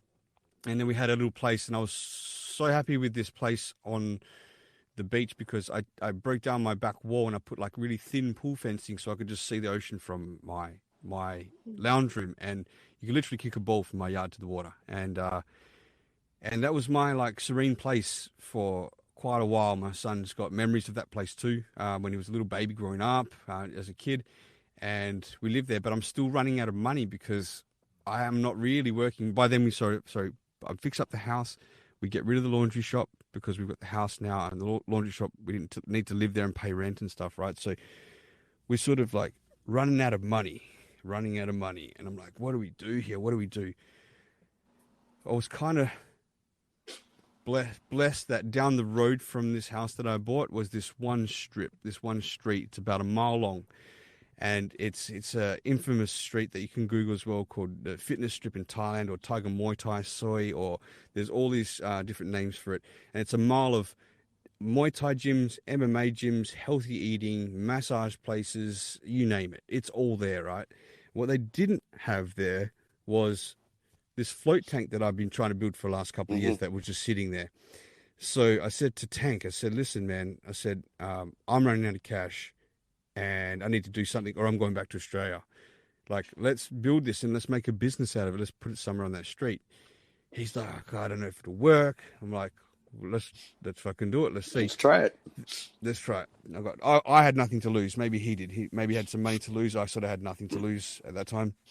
So we try to get these guys at the engineer shop to finish it. They just won't do it. They're like, nah. They didn't understand it. They didn't have a clue what the fuck was going on. So we had to get a crane to lift out this shell, this like kind of an empty shell, out onto a truck and put it into my place so it could be finished. I try to hire people to start doing it. Thais are super lazy. They don't want to work. They start, and I look in the day and they're sleeping inside. I'm like, get out and fucking go. That's it, done. Like, I'm trying to get this damn thing finished. I'm running out of time here, man, So in the end, I just said, fuck it, I'm doing it myself. If you want it done properly, you got to do it yourself, right? So I get in there and I fucking finish building and doing this thing, and epoxy and paint it and test it out, and I put the pipes in it, and I'm building different filter systems, and I get this thing tweaked and working perfect. It was really good. I'm like, damn. And so Tank comes to have a look at it, and he's like, fuck, this is great, If anyone wants to see that tank, by the way, it's the only design in the world, which we had people from the US fly out to speak to us to find out where the fuck we got it from. And so we built it, we built it ourselves. They were that impressed. Right. It's on Instagram called Float Indigo. In fact, he might have changed the name of it now, but it's Float Indigo. If you still look, it might be there. Not Indigo Float, it's Float Indigo. Anyway, so we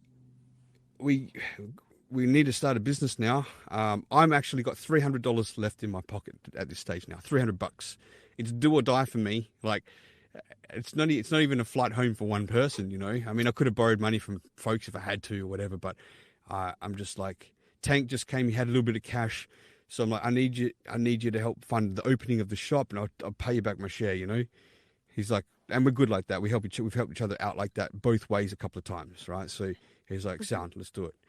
So the problem was getting a location on this street. It's so popular and there's so many people there, and it's renowned for this health and fitness. There is no positions there available. But as we're riding down day after day, 3 or 4 days in a row, there was this one spot that was just beautiful. It was this nice corner front shop, had like this big parking, nice big windows, but it had rent, but it was already taken. You could see it was taken. Oh, damn it, man. If only that one fucking spot was free, because there's nowhere else. Like, here I am, we've got the finished product. I can't put it anywhere, Right. And so we ride down one night, my wife on the back of the bike, my son on the bike, and Tank's riding his bike. And as we pass there's someone coming out the door of this shop, and we pull up, my wife speaking to him. Oh, and there was like 4 shops along, but this was the front one, and it was the big one. And she's like, just asking about the shop. He's like, look, He said, I've got them all rented, but the person at the front here, he said, they put a deposit down months ago and their numbers changed and I can't get in touch with them. If you want to put a deposit down, it's yours. We're like, Wow. fucking Oh, wow. sound. So I went straight to the ATM, got the deposit, and with Tank, and we bought it back, and we rented this shop. It was like awesome. We got this shop, perfect. It's a great location, but the next issue is the tank was so big we couldn't get it even through the door or anything like that. It's like, so we've got this shop now. We've paid. So what we had to do was we had to actually take the window out and break the wall down to get it in and build it back again to get this tank into the shop. It was that big, and Wow. and we did it. And we started Flow Indigo. We ran this business, Tank and myself, and this is where we really learned about business because we're in a place of hustle. We are foreigners in another country. It is extremely competitive over there. Believe it or not, third world country, the competition over there compared to where I'm from here is super competitive. You gotta be on the ball. And so it taught us how to do marketing. It taught us how to do a lot of things. It taught us customer service. We talked people through it. We made it nice with like TVs in there and explained the whole process and rah and how you float. And we had this successful float business. We got to know all the different business owners on the street, which are some big business owners for the fitness industry with Unit 27, Tiger Muay Thai, yeah, and the rest. Right, there's a whole heap. And so we were known as the float guys on the street. We were pretty successful with this business, and this saved my teeth, man, from going back to Australia, and actually gave us a living then in Thailand. And Nice. the connections we made from this is how I met Kaylee. You know, Kaylee from Queef Latifah, from Thailand. Yep, she was around this scene as well, and it kind of went from there and onwards. I don't know. Do you want me to keep going on about that, or?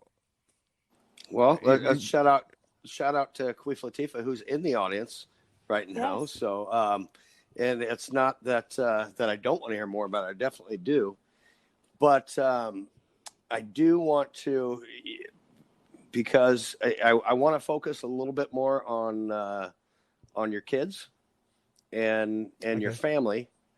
And number one, obviously you were there when your son was born. And I don't want to fast forward too, but were you there when your daughter was born as well? And what age difference are there? He's going to be 7 and she's just a couple years old, right? She just turned 2 in May that just passed. So yeah, she's 2.5 now. I was there for my daughter, of course. Yeah, I wouldn't miss it for the world. In fact, the same people that were there on my son Vinny's birth was Tank, who lived in Thailand anyway. Badge was there on a long holiday, which is where I met him, and Mick. And in that process of living in Thailand, I had fallen out with Mick along the way, but we rekindled our friendship before my daughter was born. So he actually was there for it as well. Like, he made a big deal of being there because he was there for my sons. Badger, who found out that my wife was pregnant, found out when the birth was going to be, surprised me and rocked up for the birth as well. And my parents were there this time too. And my wife's mother, my mother-in-law, my mother-in-law was also there for my son. So it was this nice thing when you're overseas and you don't have family around, for these specific people to be there for the birth of my children. Yeah. Well, all right. And how long have you been married?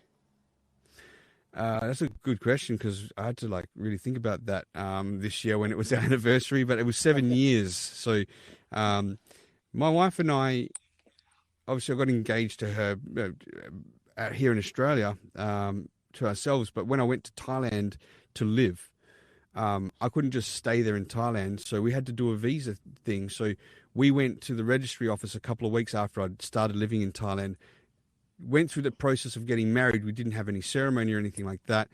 And then we came back, and after 6 months of being married, we actually had our ceremony in Phuket where family and friends came down. So we kind of have these two dates. One date is the official one written down, which we don't celebrate, but the one that we do celebrate, which we don't even celebrate, to be honest, but it's the one that we both struggle to remember, is the one that we did with the ceremony 6 months later. Yeah. And it was my mentor, Scott, that married us and also baptized my son. Awesome. Because, I said to him when he saved my life that time, I said, "You saved my life." I said, "You're going to be the best man at my wedding for doing that." And so just living to my word that came, and I was proud that he was able to be my best man, married us, and he baptized my kid too, yeah. I do want to tell the audience too, you guys, if you want to find out more about Scott and more about neuro-linguistic programming, Rocksteady still has some of his early shows. You can go back and listen to The Human Mind. There were 2 or 3 of those shows with Scott Erskine, and very, very good listen. Just to, in case anybody's interested, those are still there, and they are just like all of Rocksteady's podcasts. They're amazing. So that was fresh on stereo at that time too. So I wonder what they sound like now. You were brand new, but they were good, dude. I'm going to tell you right now, they were good. And I don't want to, because we are kind of running.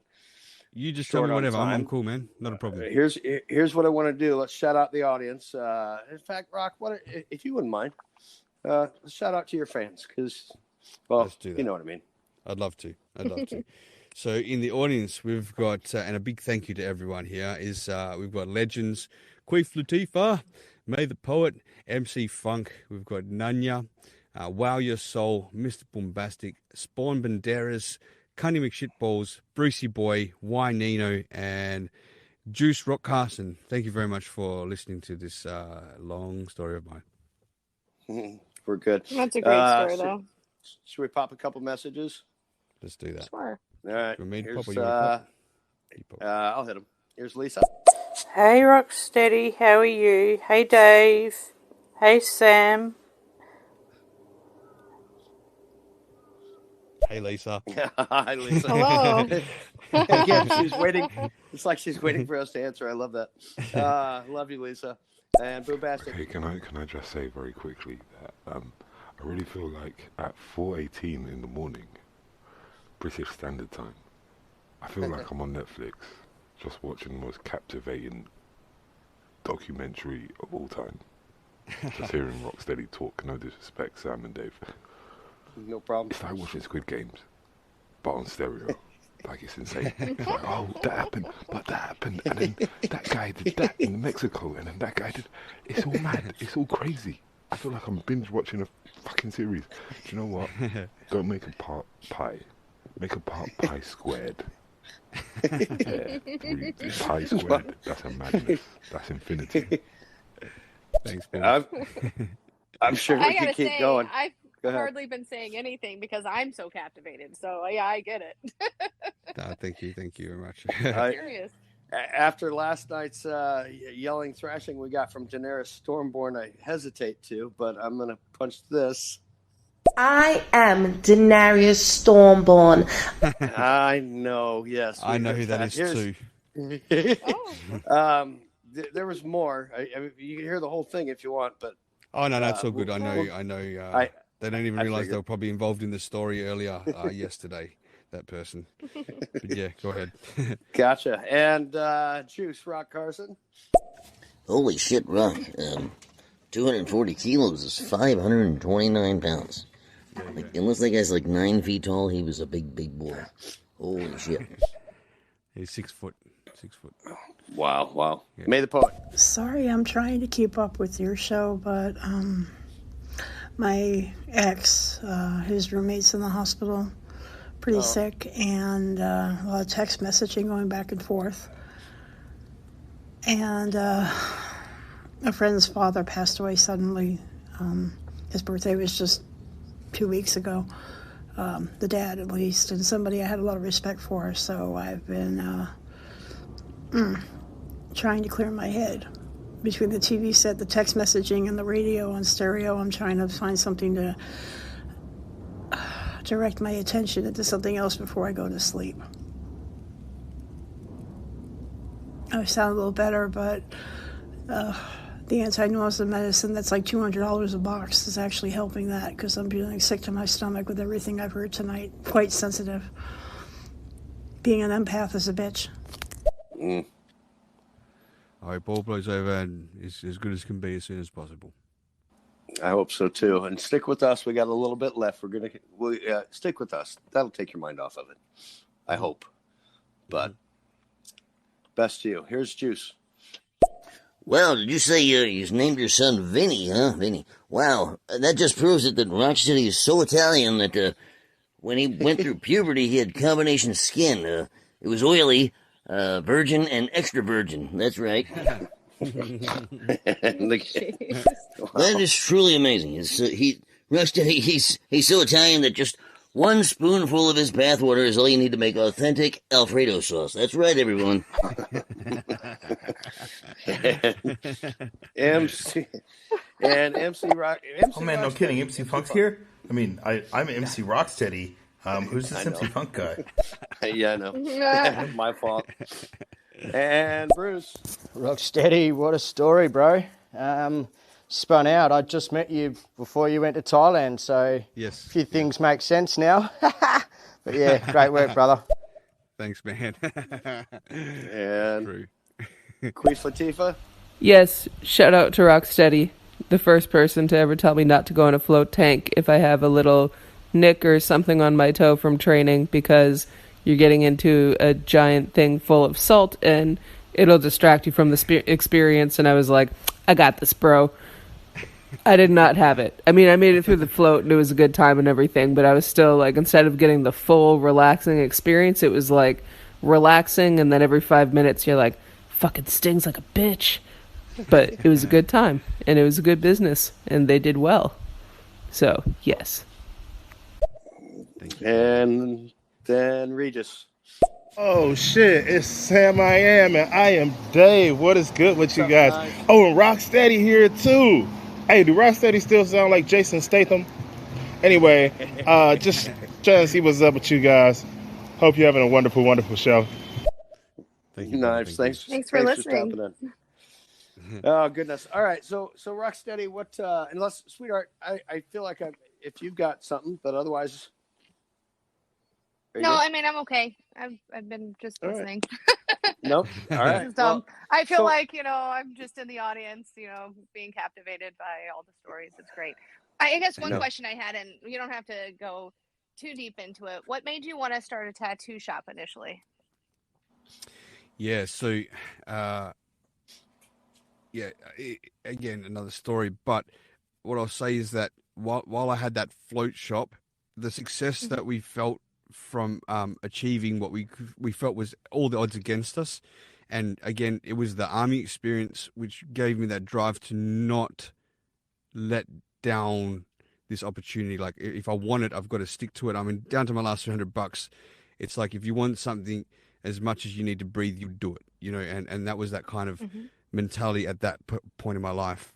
So feeling that success, we created a mixed martial arts promotion in Thailand called Primal FC. There's a lot of UFC fighters that come through the town, and my partner Tankalish is like, what the fuck do we know about mixed martial arts starting a promotion?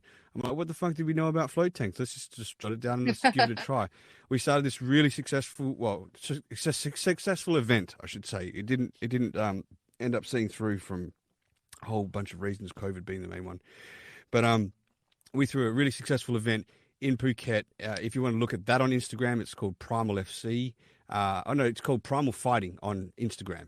And it's on YouTube too, Primal FC. And you'll see we had this event with a cage on the beach at Paradise Beach with a full moon party thrown after it. And it was a lot of people there. It was a successful event. We had fighters come from all around the world. And it was just awesome. That kind of opened the doors in a huge business way to some contacts around the world, mainly in Singapore, with TV distribution, with the guy. His name's Adam Zecker. He became another mentor of mine too. He was the ex-senior vice president of ESPN Star Sports, and went over to another channel as well, and they were going to distribute this thing. We made him a partner in our business, and it never came to fruition after a 3-year period of crunching numbers and trying to get investments and all that sort of stuff. But that was a huge event that we learned about branding. We learned about how to pull things together. We were working day and night. It was the most stressful time by far in my life ever doing that event. I was getting something like 4 hours sleep a night in the lead up to this event for a couple of months, and it was every little intricate detail that you see on those videos on the. I'll send you the reel after this show so you guys can see. Mm-hmm. But yeah, it'd be awesome. it was something that we created. Every placement of sponsorship banners, every placement of how the cage was going to look or where it was placed, on what fighters were going to fight where and who and how, the logistics of bringing people from other countries at different times, taxis, getting them to the fight back, food, everything was done by Tankalicious, my wife and myself. And the last couple of weeks, we had some helping hands, another guy on this app called Al, that we hired to help us just set things up because we just didn't have the manpower. And that was a super proud moment to be in a country doing something that was totally illegal, by the way. MMA is illegal in Thailand, but we kind of, we had to speak to the guy that owned the beachfront, he's a really well-known, he's a pretty powerful guy. So all the police looked the other way that night, and we got to do the event, and we filmed it, and it's on Instagram, it's on YouTube. Beautiful event. So from that, and then we sold our float business, Tankalicious and myself and my wife, for 10 times more than it cost us to set up. So we sort of made tenfold on that. And and from there we're like, hey, what do we do now? Like, we haven't got a job now. We've got some money in the bank. Sold my house as well. We moved to another nice place, and we're like, what now? We're kind of bored. We were so used to working so hard for so long. I said to Tank, listen, you can see the tourism here is tattoos. Like, tattoo is a big thing here. There's a lot of big successful shops. There's Celebrity Ink. You can look that up. It's a beautiful. It's a worldwide brand now. A couple of other big ones.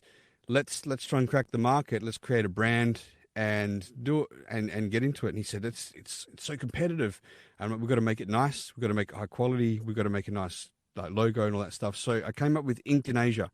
And Inked in Asia, again on Instagram, if you want to look it up, was a great success. That was something that we started from absolute scratch. We started to document it because we wanted to do a little TV series on three buddies that got together and created a business from some small funding, and how we grew it and how we marketed it. And we wanted to have little Inked in Asias around Asia, everywhere, from Philippines and Vietnam and everywhere, so that we could tell a story on a TV series, because now I'm connected to the TV guys from Singapore through the sports industry and for looking for content, that we could create something that the camera will be at a tattoo shop looking at one of the tattoo artists and how they live behind the scenes, in Thailand or whatever, and how they'll come to work and they'll start drawing a piece on someone who's on holiday. They'll talk about that piece and the artwork, what it means to them, and then follow that foreigner around for their holiday a little bit until they meet somebody else who wants a tattoo that goes back to Indonesia, and just switch that around between different shops of our brand, right? So we spent quite a lot of marketing. We really decked this property out that we rented from head to toe. It had half a ceiling when we went in there, and pink tiles, and we made it all black tiles to the walls, like bronze and brass things, and like LED, like aluminum signs inside. It was really awesome. We got it really busy. We got a really good name quite quickly. We started our second studio 6 months later, all from money that we created from the first one, and we had this brand where after the first 12 months we were ranked number 3 in Phuket, and in Phuket, there was 80 tattoo shops just in the main tourist area in Patong. So there was 80 that we had to compete with, starting from absolute scratch, and getting to number 3. So that's a big thing, because it was really competitive and it's a big money business. And so that's how Indonesia was formed, to the point where I really used some of these business techniques with marketing and belief in ourselves from what we can do, with things I learned from John Hyland, from the mistakes I've made in the past, which is all these little stories that I've been telling along the way, to really focus on building this tattoo brand and try to have not a global brand, but an Asian brand. So if you want to get a tattoo in Asia, you got to go to Inked in Asia. And that was going really, really well, to the point where my wife and I started discussing. My son was, just turning 5, and we wanted to start a third shop towards the end of that year then. But we said, let's go back to Australia now and let's get him into school in Australia before it's a little bit too late. And we can live off now what we've created on Indonesia. The shop's being run with great staff. We've got a good rapport. I had no idea how to run a tattoo shop. We created our own systems. And we had this real family-based type of staff. There was about 13 staff, 14 maybe staff that were working for us at the time. And we'd have these little meetings, we'd get together, and these people would bend backwards for us. Like, we'd give them that little bit extra. Like, if there's a commission, we weren't sure, should it be the shops or this one? We just like, have it. It's okay. Like, we buy them lunch. We do all these little things that people don't treat them like over in Thailand. And to the day, the shop's not there anymore. But to the day, if we said tomorrow we're starting another shop, they'd quit where they are and they would come. All of them. We're still in a big Facebook group, and they still wear our logos in our shirts, and they say how much they missed it, and they still talk like a family. They still get together over there where they met in our shop. They still get together doing their things together, even though we're not there.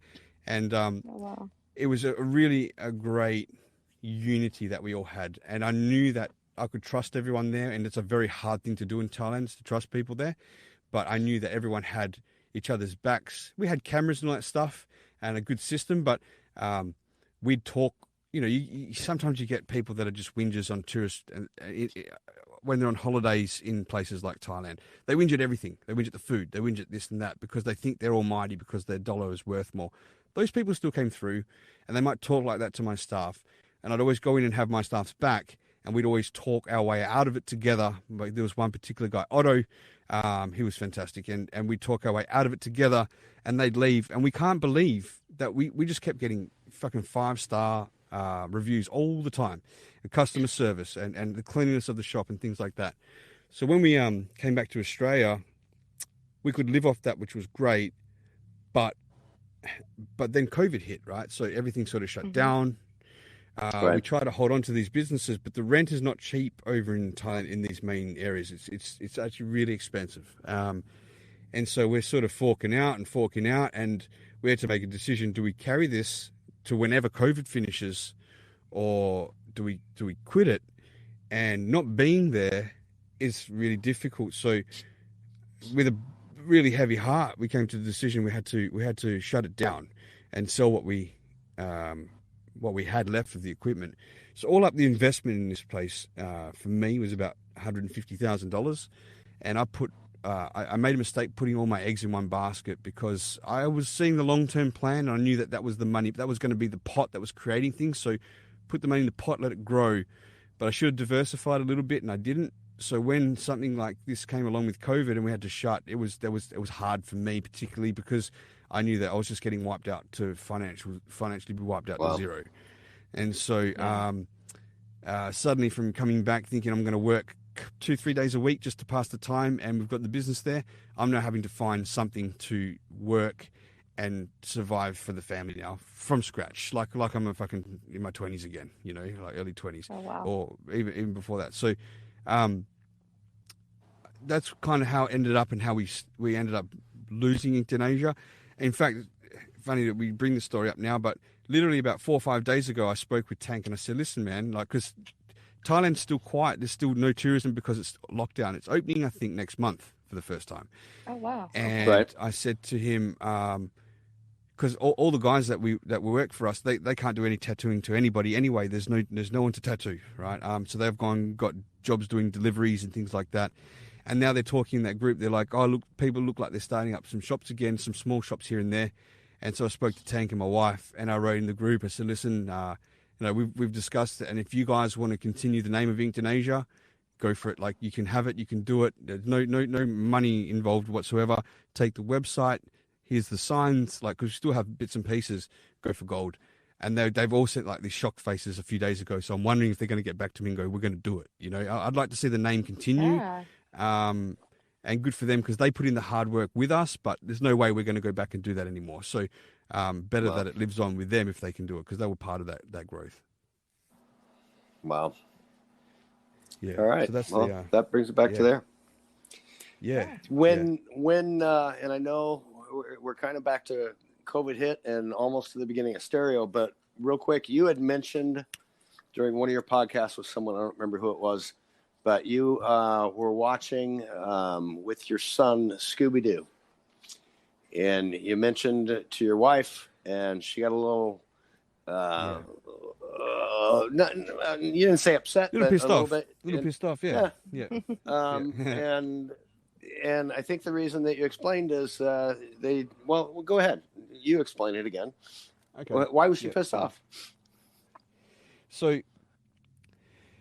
we're raised in the Western world here where, I'm sure it's the same for everyone listening. I've got to say, I'll go out on a limb and say that, when we're kids, our parents are looking after us. There's cartoons on TV in the morning before school or on the weekends. You have your breakfast or whatever. And, we do those things. We go to school, we get new school shoes, uniforms, whatever, and sit down and do our homework and whatever. Not everyone's family upbringing is the same. Maybe it was tough at home for some people, but for the most part, people got that. So we don't think anything different of that. And when I was in Thailand and my son was a little baby, he's like a year old or two, and we're sitting in that house that I had on the beach, in the lounge room, and in the morning, Scooby-Doo comes on, but it was in Thai, and however they're saying it in Thai, they're singing the Thai song. I'm like, oh shit, Scooby-Doo, how's that? I said, did you used to watch this as a kid? To my wife, because I did, Right. And she's like, she got pissed off at me. She's like, she's telling me to be quiet. I'm like, what's wrong? What's wrong? We never had a TV when we were young, and it was kind of that moment that hit me that, it all comes flooding back. Remembering her childhood is really tough. Her dad wasn't around. He was around, but he was an alcoholic. He's a drunk. He never looked after the family. He wasn't an affectionate man. The mother had to. My mother-in-law, she's a lovely lady. She had to really take care of the kids. My wife, and her brother, and they didn't have TV. When my wife was a young kid, she didn't really get to spend time with her mum. Her mum had to go away and work with the dad. The dad would never spend time with the mother. And they were doing, even women would do concrete work, and the concrete work is not like what we know. It's like it's hand mixed in a big tub and it's taken out by buckets and poured by hand, things like that. And her mother had to do hard sort of construction work like that too. And so the grandmother it's a common thing in Asia, is that the wealth is passed up and not down. We tend to generate wealth, and when we pass on, we pass it down to our kids. They generate the wealth and pass it down.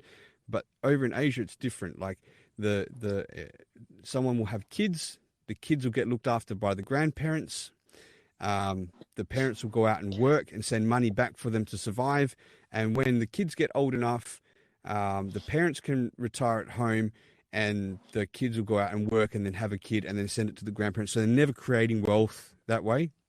And so the grandmother's there looking after all the sort of grandkids, really, her and her cousins. So she had to fend and do a lot of things for herself. Like there's a time she told me, and I don't ask her too much about her past because I see it's a bit sensitive for her, but whenever the time, for whatever reason, she feels like opening up and telling me, I'm there to listen.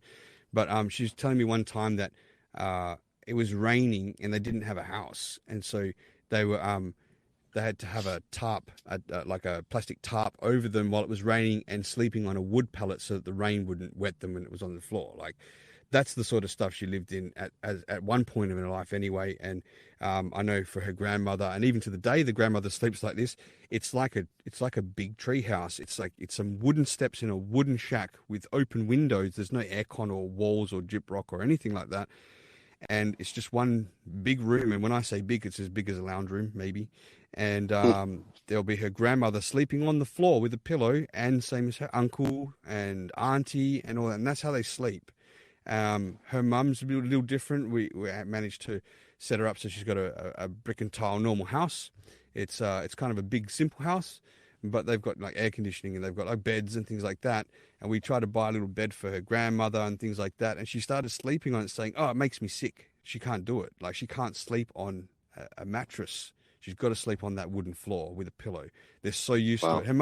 Her grandmother's like, they don't really know their real age because they didn't register their birth, but she must be in her 90s, and she's strong as an ox. She climbs stairs and she does all these things that it's crazy, man. And so the lifestyle's so different to what we're used to. And, my wife tells me stories about when she goes to bed that if there was blankets, that she's been bitten by scorpions a couple of times because she had to shake out the blankets that didn't come out, and she's been bitten by scorpions. So for her to hear me, did you watch Scooby-Doo as a child? Like, it's a big, like, fucking pie in the face. Like, I didn't have fucking TV. I was carrying water for miles. No, I didn't watch fucking Scooby-Doo and Ty. That was her answer. So, yeah, that was that moment you're asking about. That kind of leads me into what once you guys moved back, to Australia. How has it been for her and for your family, for the kids, from your wife obviously growing up in Thailand, and now you move back to Australia and COVID hits, and now things are different, not only in the financial aspect that you already talked about, but how was the move for her and for the kids now? Super, really a great question, man, because it's kind of not how I thought it was going to be. You would think that my wife, we have a house that we're renting right now. It's a nice place. It's a few bedrooms. It's got everything we need. We're close to amenities and close to the city, and we've got food, we've got clothes on our back. We're cool for rent and everything like that. So that's all great. And you think that should be all enough that someone needs from an upbringing like what she's had, right? And she is appreciative of that.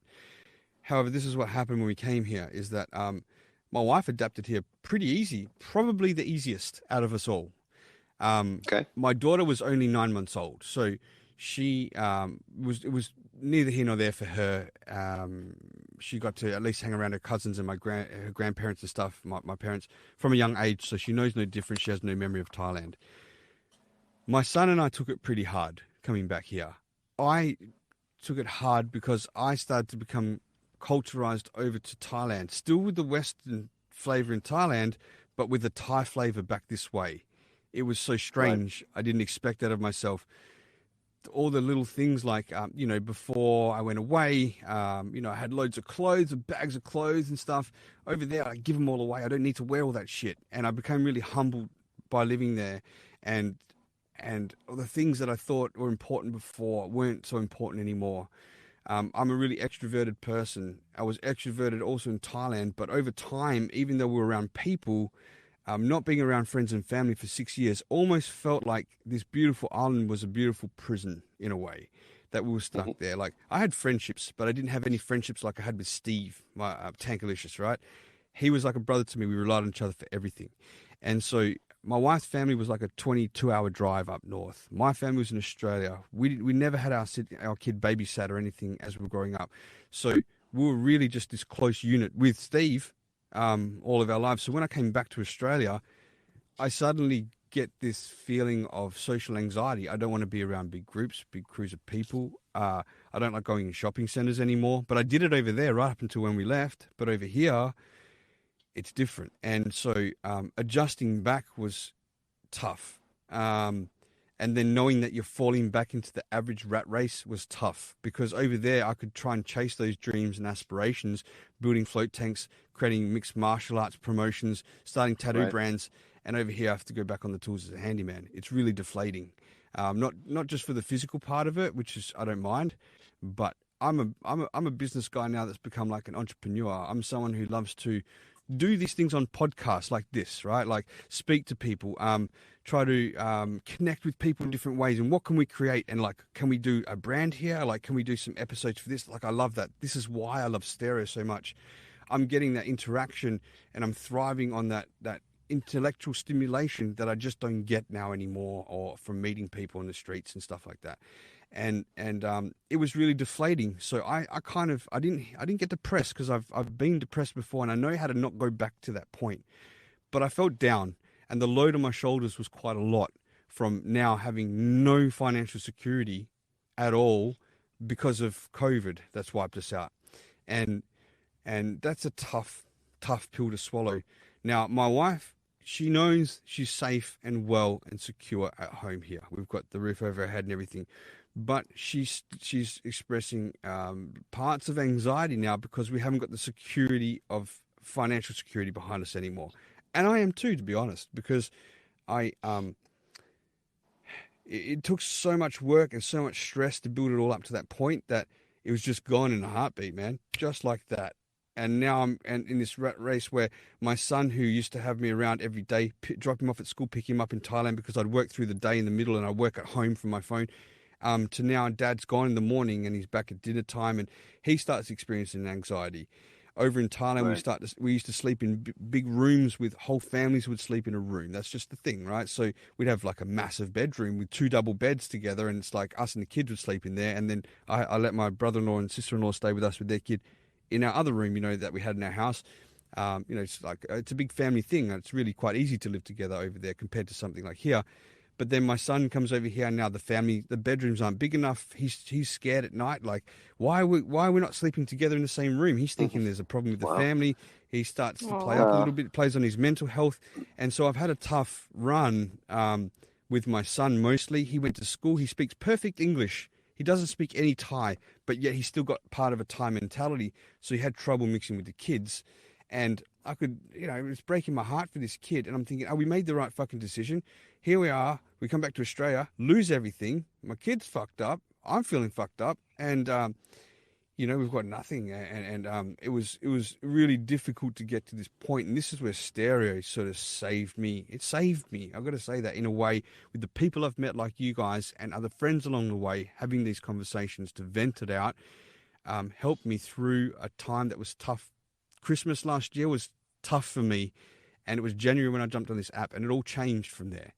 Stereo gave me a place to mix and socialize without having to go into those places so I don't get social anxiety, and still create these friendships and have these conversations that were stimulating me and making me feel better because I couldn't talk to anybody. And, I could have, but I didn't want to. But it was nice to Right. talk to strangers and vent to strangers, which then creates a closeness to make us closer friends, and that built those friendships up together. So that was kind of how it went down for us up until this point. And my son is doing so much better. He's not 100%, but he's so much better. And he's made his little bunch of friends. He had a couple of incidents at school with bullies, and I confronted those little bullies. I've told that story along here before.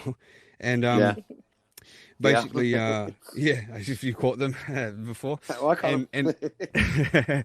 and he's good now, and my wife is still concerned, with the financial security. But then this heart attack came along a few months ago, and that rocked my goddamn world as well. Yeah. That was kind of gonna be my my last question. And I know Sam has one more after that, but sure. So you went through that. You went through COVID. You're on stereo. You're meeting people on stereo, and I literally skipped this question last night so I could bring it up towards the end of the show. And we're not there yet, but we're towards the end. So you had a heart attack at age 40. Am I correct? Correct. Yeah. And this happened in July. And yeah, Rocstedi, the day you got home, you took that thing that happened to you and you got on stereo, and you basically had a public service announcement for everyone else of I don't know, as a warning or as a what to do and what not to do. After you just went through this whole thing, what was your thought process behind that? Sure. I thought it was amazing. Thank you. I still can't believe I had a heart attack. I still can't believe it. At 40, I've been through it, and I can't believe that it's happened to me. I definitely am a little bit scared every day if something happens and I can't be here for my family. That's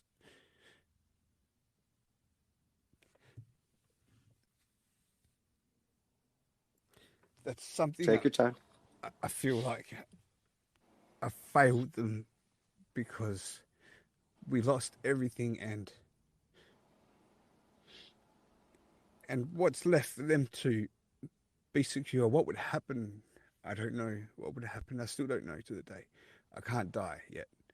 There's no way. Right. And so, what I took from that heart attack was as much a surprise was my friends on stereo. You've been amazing. You've been so amazing. You're actually the first ones I let know when that happened in our group of friends. I messaged you guys, and I messaged Tank, and the support from people on here has been amazing. You know, I think as shocked as I was that it happened, other people were as shocked, and it was maybe not as shocking as much as because I'm 40. I think that was the shocker. I think because I'm 40, you don't expect it to happen to people our age, but it's there and it can happen. And I can probably see the lead up to it, and it's all the lead up to it is all this shit I just told you about coming back to Australia and losing everything, going back on the tools and working my ass off and being too busy to think about food and exercise, and I'm too tired to exercise or spend time with my kids, and then trying to get my mental health up by staying on stereo and talking about that and not getting enough sleep, and all this lead up was, I could see it happening. So this is all I would say an effect from COVID. If I have to put it down to something, but I can't blame something that's not, out there, like I can't grab and smack in the face, right? It's just shit that happens. Right. It's just shit happens. Nothing you can do about it. But what the message was from the heart attack is hack for your life, health awareness check for your life. To any of the listeners, it's a place where just go and get your prostate checked, go and get your breasts checked, go and get your heart checked, go and get those blood tests or those checkups, because you just don't know who it could happen to when. And from this, actually, which was already a win for me, is that it shocked me, and it shocked our group of friends on here, which I loved so dearly, like family. Yeah. And Mr. Bombastic, he had a pain in his side, of discomfort. And from talking about Hack for Your Life and talking about the heart attack, Mountain Mama said to him, "What happened with Rock? Just go and get yourself checked." So he went and got himself checked, and they found out he had pancreatic cancer. So I'd like to hope that my heart attack wasn't in vain, that it happened for at least a reason for someone like Mr. Bombastic to go out and get checked, that he had pancreatic cancer and he had that operation and he's going through the treatment now. Because if he ignored it any longer, or maybe Mama never told him to get checked, that maybe it carried on to a point where it was kind of not a good thing. And so we started this little campaign for a while. We're rocking around on stereo, dressing up as avatars for mental health with different colors, and pancreatic cancer was purple, and we did all these different things, and that's great. And actually, I've laxed off in that, and I should actually be bringing that up a bit more now that I'm doing these interviews. And I guess this heart attack has pushed me even more to try and do what I love, which is this. And it's this podcasting on stereo. And this is why I've been so persistent behind the scenes in trying to push stereo forward, because I don't want to lose stereo because of how much it means to me from what it's brought me today. And if there was a way for me to be employed, and it didn't have to be much money, just enough to be surviving and getting on with things, where I could be doing this full time and I can focus more on health, exercise, podcasting, connecting people, positivity, this is what I want. This is what I want. And I don't want to go back on the tools and do the things I'm doing. In fact, it took me, this is about 3 months ago or so, maybe 3.5, this heart attack. And it wasn't until a few weeks ago that I was feeling good. I was absolutely, maybe I'd do a podcast and then I'd have to go to sleep for like 2 hours, 3 hours. Every day I was putting my head down. I just wasn't feeling good. I was feeling tired and super short of breath. Like I'd move meters and I'd be taking a breath. And this wasn't right. And it was actually starting to like drain me even more, make me sleep even more. And I went to the doctors and like, there's something fucking wrong here. Like it shouldn't be taking me this long to be good. And so they looked into it and they changed the medication. The moment that I stopped taking one type of med and the next one the next day, I've been feeling great, feeling good. I don't feel great. I just don't feel shit. And I haven't been tired and having to put my head down. I haven't been doing these things. And I have been feeling like the last 3 weeks or so, I'm back to a point where I can start to focus and put some energy back into what I'm doing here. Now since I haven't been working, I haven't, a lot of those clients have like dropped off now. I haven't been around for a few months, so I'm not getting those calls anymore. I've just kind of got enough work to just drill me through and pay for the rent and things like that. But if I'm honest, I'm putting a lot of focus into stereo and podcasting. And this is kind of, I suppose, how the interviews came about, because I'm like, I need to be known for doing something and something good. I need to have that attached to my name. This is what I'm going to do, the interviews. So that if there's a point where stereo grows and they start to bring on maybe celebrities or new people, that it's like there's going to be a show this time every week. It's going to be this star. They can promote it on their social media, and they're going to be interviewed by Rocstedi. That's what I want, something like that.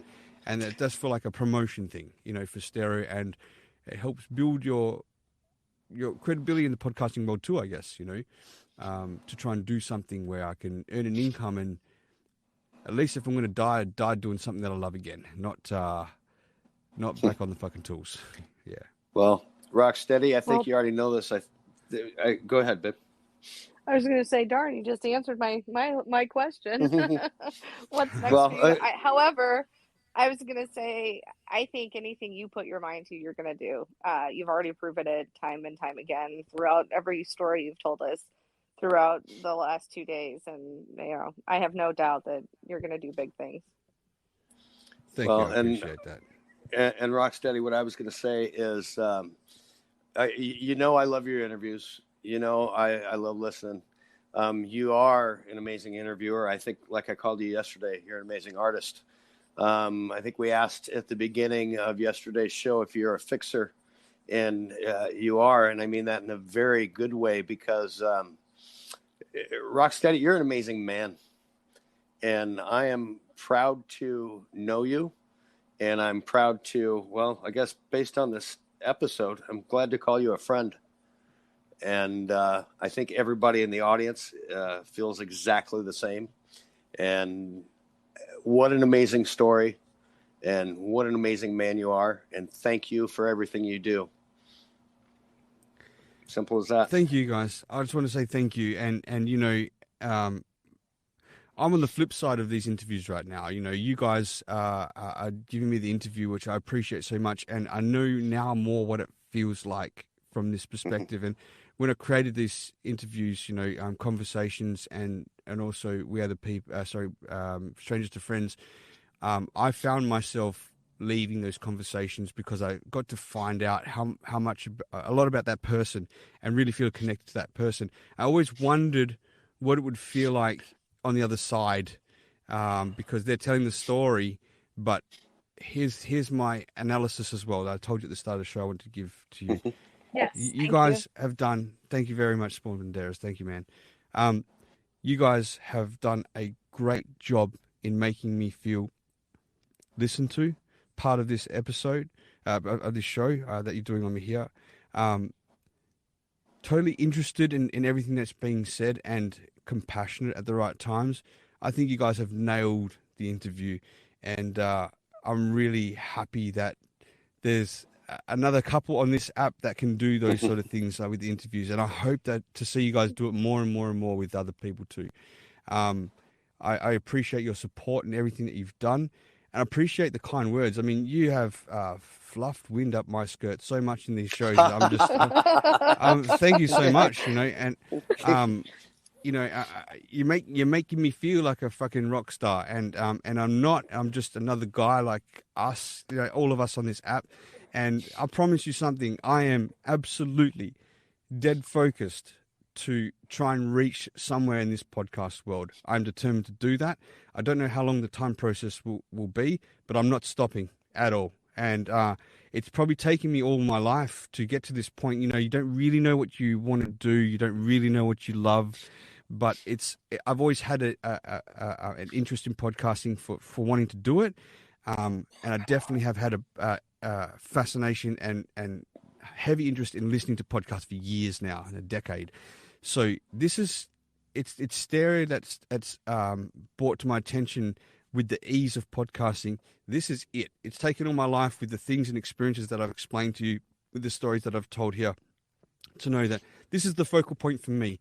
And I want to do this until I die, whether that's tomorrow or 30 years from now or 50 years from now, which it won't be, but somewhere along there, right? So I want to see how far I can take this thing. And I want to say that if I ever make it, but when I make it, because I'm confident I'm going to do what I can to get there. It's people just like you guys, Sam and Dave, and other listeners that support that no matter what or where I can take this, I'll always take you guys with me for wherever I go. Yeah. It's that point that if I, and I don't know where it's going to go, but wherever it is, it's people like you guys that I never forget. I always remember. So thank you so much for the support to you guys, to all the people that listen, that support the shows. I thank you and I love you so much because it's nothing without the support of people just like yourselves. I could absolutely see you going very far.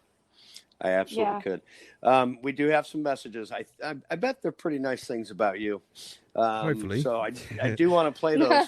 But I lied when I said I didn't have another question. Rocksteady, I have one final question. Sure. Exactly what is a bum gun and how do I get one here in the United States? Rocksteady, I did my research, brother. Man, you have been super supportive, haven't you? You've been listening to everything. Right. Yes. Well, how I'll tell you this. A bum gun is an attachment that goes to the water tab next to your toilet. And instead of when you finish doing your number twos, instead of wiping with paper, which is quite unhygienic, you absolutely spray it with a bum gun and water and you blast it right in your dot to make it clean.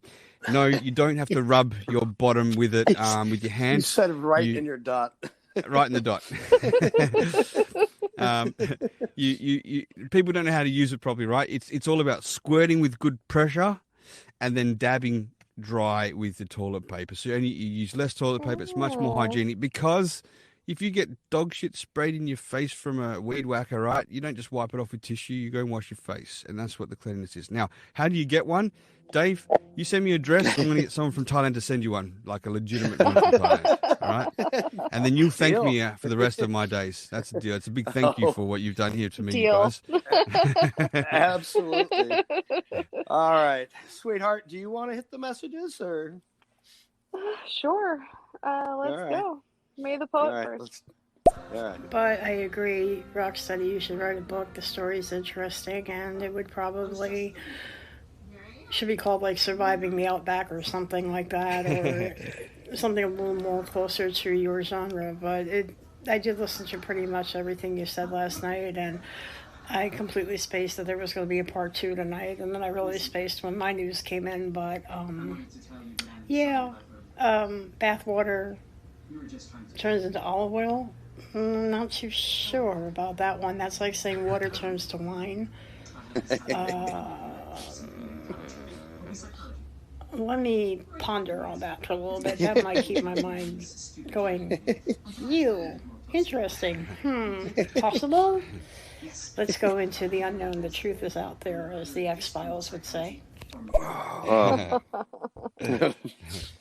May, thank you for being here. Go ahead, babe. All right. Oh, cripe. I can't do this. No, I mean, that would have been a definite bite your tongue moment right there, Rock, with your wife. But at the same time, that just goes to show here, I'm not saying that it's not bad in certain places here. I'm not saying that at all. I'm just saying, if I wanted to, if I was, Manny Pacquiao, for example, he said that he had to, these guys, they didn't have food to eat. There was no food around. I could go, if I was starving, I could steal a bag of chips from the gas station and a pop and just rock out the store and not die of starvation. Manny Pacquiao said that he would drink a ton of water just to feel like he was full because they had no food and they had to fight, literally. They had no TV. I'm sure the TV was, they didn't have that either, I'm sure. But, it's just totally not our...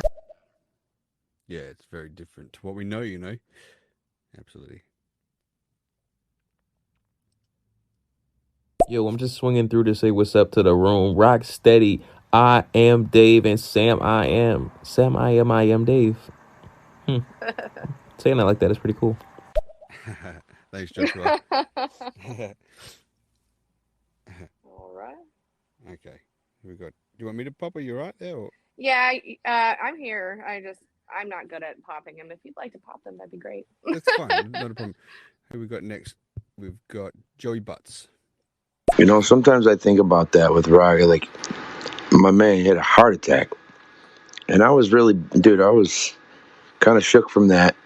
Like, to where I was like, dude, you know, didn't know at first because I didn't talk to him. But then I talked to him. We were laughing on the phone while he's in the hospital and stuff.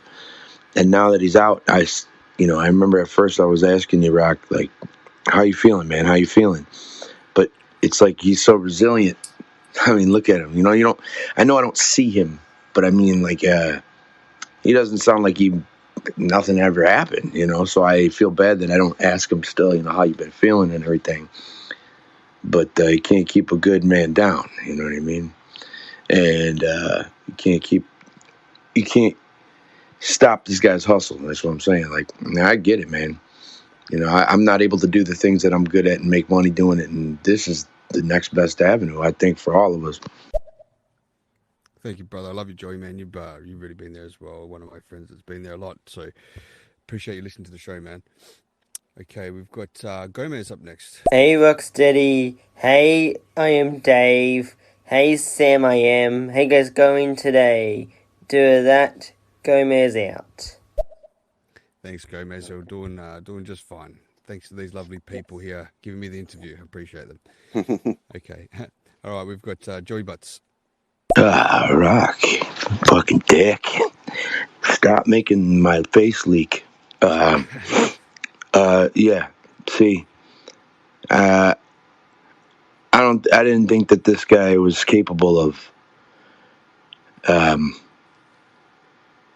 reacting that way, and it's making me react because, you know, I hear what he's saying. Like, to not be there for the, you know. I don't know, man. This guy he's one of the, we say it to him all the time. Him, a handful of people on here that I know, we would hit it off in real life if we didn't have this app. If we didn't even know what this app was, we would have been friends. And never thought that I would make friends like that on an app. And he's one of them, dude. And it's just too bad that an ocean separates us. I know. Me and Joey often say if we grew up together, man, that'd be great. If we're in the same town, shit, that'd be fantastic. Love you, man. Thank you for the kind words. You nearly make me cry listening to you talking about crying. So thank you. All right. Next, we've got Bracey. Yeah, I'm Dave. I'll back those kind words up, man. Yeah, definitely an artist. Great speaker, great interviewer, great bloke. Rocksteady. I knew you were a special person the first time we met. We hit it off like fucking wildfire. I'm just proud and privileged to call yourself my friend, my brother. And yeah, I'll see you in a couple of weeks, mate. Can't wait. Great show, guys. Thank you, Bryce. Thank Appreciate that, man. Appreciate you listening in. Bryce is very new to stereo, just a couple of weeks, and he caught it off some social media posts that we're doing on, Facebook, I think it was. So he joined, and I thank you that you've joined, and I hope your family's going well. I love you, brother. We really did have that connection when we met with you and your whole family, your brother and everything. So tell him I said hi, and I'm looking forward to catching up with you guys in a couple of weeks. Next, we've got Joey Butts. I double that. If that means anything to you, Dave and Sam.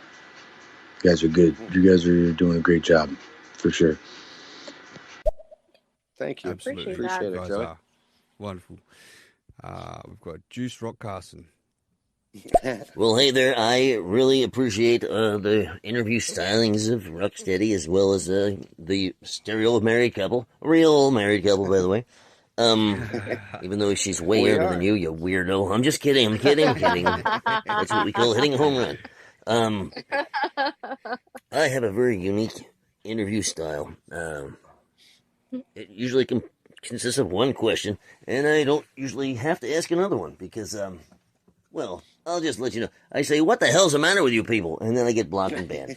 I'm working on a follow-up question. It'll probably be something about, like, your parents, are they ashamed? And, something like that. Or, did your parents have any kids that lived? Or something touching like that might be a tearjerker like Rocstedi likes to do. So until then, Keep on asking questions. A wacka wacka, all right?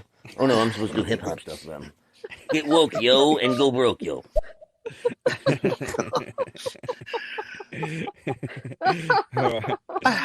I love him. Anyway. So next we've got MC Funk, but because his name in my phone is MC Funk, I don't know what he's naming himself because it won't allow me to see it. He has named MC himself Rocksteady. MC Rocksteady. Rocksteady. Okay, yeah. Yes. Thank you, brother. All right, here we go. He's got the style now. MC Funk, Rocksteady. In the words of Queef Latifah, remember, Rocksteady, you only get to Valhalla from dying in battle, not from a bitch-ass heart. So a little story on that, just real quick, is that we had I was in a chat with MC Funk and Queef Latifah, and I had these chest pains for 2 days before I went to get the heart attack. I just didn't think it was a heart attack, and so I'm like, hey man, I'm just to let you know, I'm going to the hospital because I've got these. No, I think I said something like that. I'm going to the doctor to get checked because I've been having this chest pain. So if you don't hear from me, you know something's happened. And I didn't really think it was the heart attack. He's like, are you fucking kidding, man? Get the fuck to the hospital. Like, what are you waiting for? And then Queef Latifah is like, you don't get to go to Valhalla for a bitch ass heart from a heart attack. So that's where that came from. That is funny. So, all right, we've got Mr. Bombastic up next. Do you know what? 5:35 a.m. No wonder this guy was head boy in his school. No wonder. You should have seen him. Head boy. Rocksteady. Yeah, makes sense. He was using words like, your name's the Oxford Dictionary. Calm down, man. Relax. We get it. You're a head boy. You're a smart dude. You need to throw us under the bus and make us feel stupid. No, I'm joking. No, honestly, fantastic. Absolutely fantastic. And I will reiterate, we need strangers to friends, pi squared, or cubed. Don't know. But yeah, no, obviously love all three of you so much. Thank you, brother. I love you too. Thank you. Boombastic, before I go to bed, I am going to do a shot out of your head. I'm just letting you know. Thanks to TT, by the way. We've got shot glasses, we've got masks, we've got everything, and with our face on it. Check Instagram. Yeah, check Great. Instagram. Awesome. It's amazing. Yeah, that's pretty amazing. sweet. She does a great job. If anyone wants some stickers or little shot glasses or things made up with your avatars or names on it, that's TT's the one to see on stereo. She's made me a face mask, a Rocksteady face mask. So she said I think she was going to post it today. Looking forward to getting it. Yes, they're awesome. Okay. All right. So we got some more. We got Juice Rock Carson. Well, hey, Roxy, you're talking about the bum gun. That's a wonderful product. I was thinking about having them produced and selling them myself. The Juicy Bum Gun. It would be good. It's for badonkadonks, specifically, because it handles a wider range of sprays. Also, I used to do that in the bowling alley, and then I would just go straddle your hand dryer at the ball return. So I think you might want to look into that. No toilet paper needed at all with a bowling alley ball return in your bathroom. And you could probably just poop down that thing, too. Who knows? I just about spit my drink there. The snort came along there. I'm just saying. Could you imagine that at bowling league, babe? Oh, my God. Yes. No. Yes. All right. Just a mental image of all of that. It was hilarious. All right, we got some more. We got Juice Rock Carson again. Oh boy, did she say you put olive oil in Alfredo sauce? Traditional Alfredo sauce is what, Rocky? It's Parmesan cheese and the starchy water from the noodles. That's it. So, unless you have a culinary arts degree, I suggest you shut your yapper. All right. All right, we've got my good friend from Thailand, Queef Latifah. I'm glad she got to hear part of this show. So here we go. Hey, this is a really good episode, by the way, but I just wanted to clarify one very important thing about proper Thai-style bum guns. They only have 2 settings, and it's not like electronic settings, it's about hand control. They have 2 settings. It's either blow off your chocolate starfish or just like a gentle little stream. 2 settings, and you get to choose. And by choose, I mean like just hope you don't fuck it up, because that shit can hurt. And then there's the third, like, ugly child of the family bum gun, which is the one you'll like find out in public somewhere, which I don't even know why people touch it, because gross. And they've got like no water flow in it. That's a bum spray, because you got to like cup it and just splash it at yourself and hope for the best. I hope you enjoyed those visuals. I know Rocstedi did. It's like bringing back old memories. Yeah. Queef, we've got to organise. We've got to organise a bum gun for these people. I'll sort it out, and if you could post it, that'll be great. So, okay. May the Poet. Hey, Rocksteady, I'm going to send you a link to one of my favorite Blues Traveler songs. Maybe it'll shine some light on your visions, the things that you talk about, and give you a little more strength and character. And don't worry about it, because this song made me cry too. But everything that John Popper sings in that song, just keep in mind, I truly do believe you're on the right path somewhere. My story is everything from verbal abuse to sexual abuse to amputation to, yes, I said amputation, to blindness and cataracts, to getting to Vegas from New York and never being in a town as lonely as this town is. It truly is a very lonely town when you live here this long. But yeah, I think I'm going to send you that link to that song. Check your IG. Thank you. Yeah, I appreciate that. I'll check my IG after this. I usually do after the shows because it distracts me during a show, big time. Okay, so I'll keep punching through here, guys. Yeah, do you want that? Yeah, let's. Yep. Okay, here we go. Oh, I can't get over this Sam and Dave thing. Were either one of you brought up on a side street and maybe you learned how to love before you could eat? Anything like that? Is either one of you a soul man or a soul woman? I just like that. I love the fact that you got that. That's funny. We went to the Rock and Roll Hall of Fame and took Sam a picture and under Dave, the Sam and took a Dave. picture. Yeah, we absolutely did. Well played. I'm loving the snorts, right. by the way, guys. It just adds more comedy to the laugh. You know, it's good. Yeah. Sorry. Oops. No apologies for snorts. Snorts are welcome. Right, we've got Juice Rock again. Joey Butts, that Rocksteady heart attack video, Jesus Christ. I still cry when I watch that now. Dickhead, Rocky. Why'd you have to make it so touching and so well done? Couldn't you make it like laughter and shit, like an old guy falling or somebody get kicked in the nuts? Just peppered in there for fun, you know? Also, what happened to your heart? He used to have a profile. Did they ban him? Rocksteady's heart used to chime in. It looked just like him. He did. Kind of a dick, though. I don't know. He had a lot of heart, though. I just want to say real quick there, if anyone does want to catch that show, it is on stereo, but if you could support by going to my YouTube channel, Rocksteady, my heart attack is under there, but subscribe, hit the subscribers. I'm trying to build that up to 1,000 in time, and we're at 52 or something like that. So got a long way to go, but these are the times to plug it, I guess. But you can watch that heart attack story, and if you want to see what my family looks like, the first 3 minutes or so is this is just showing some memories of my wife and my kids in the lead up to that heart attack.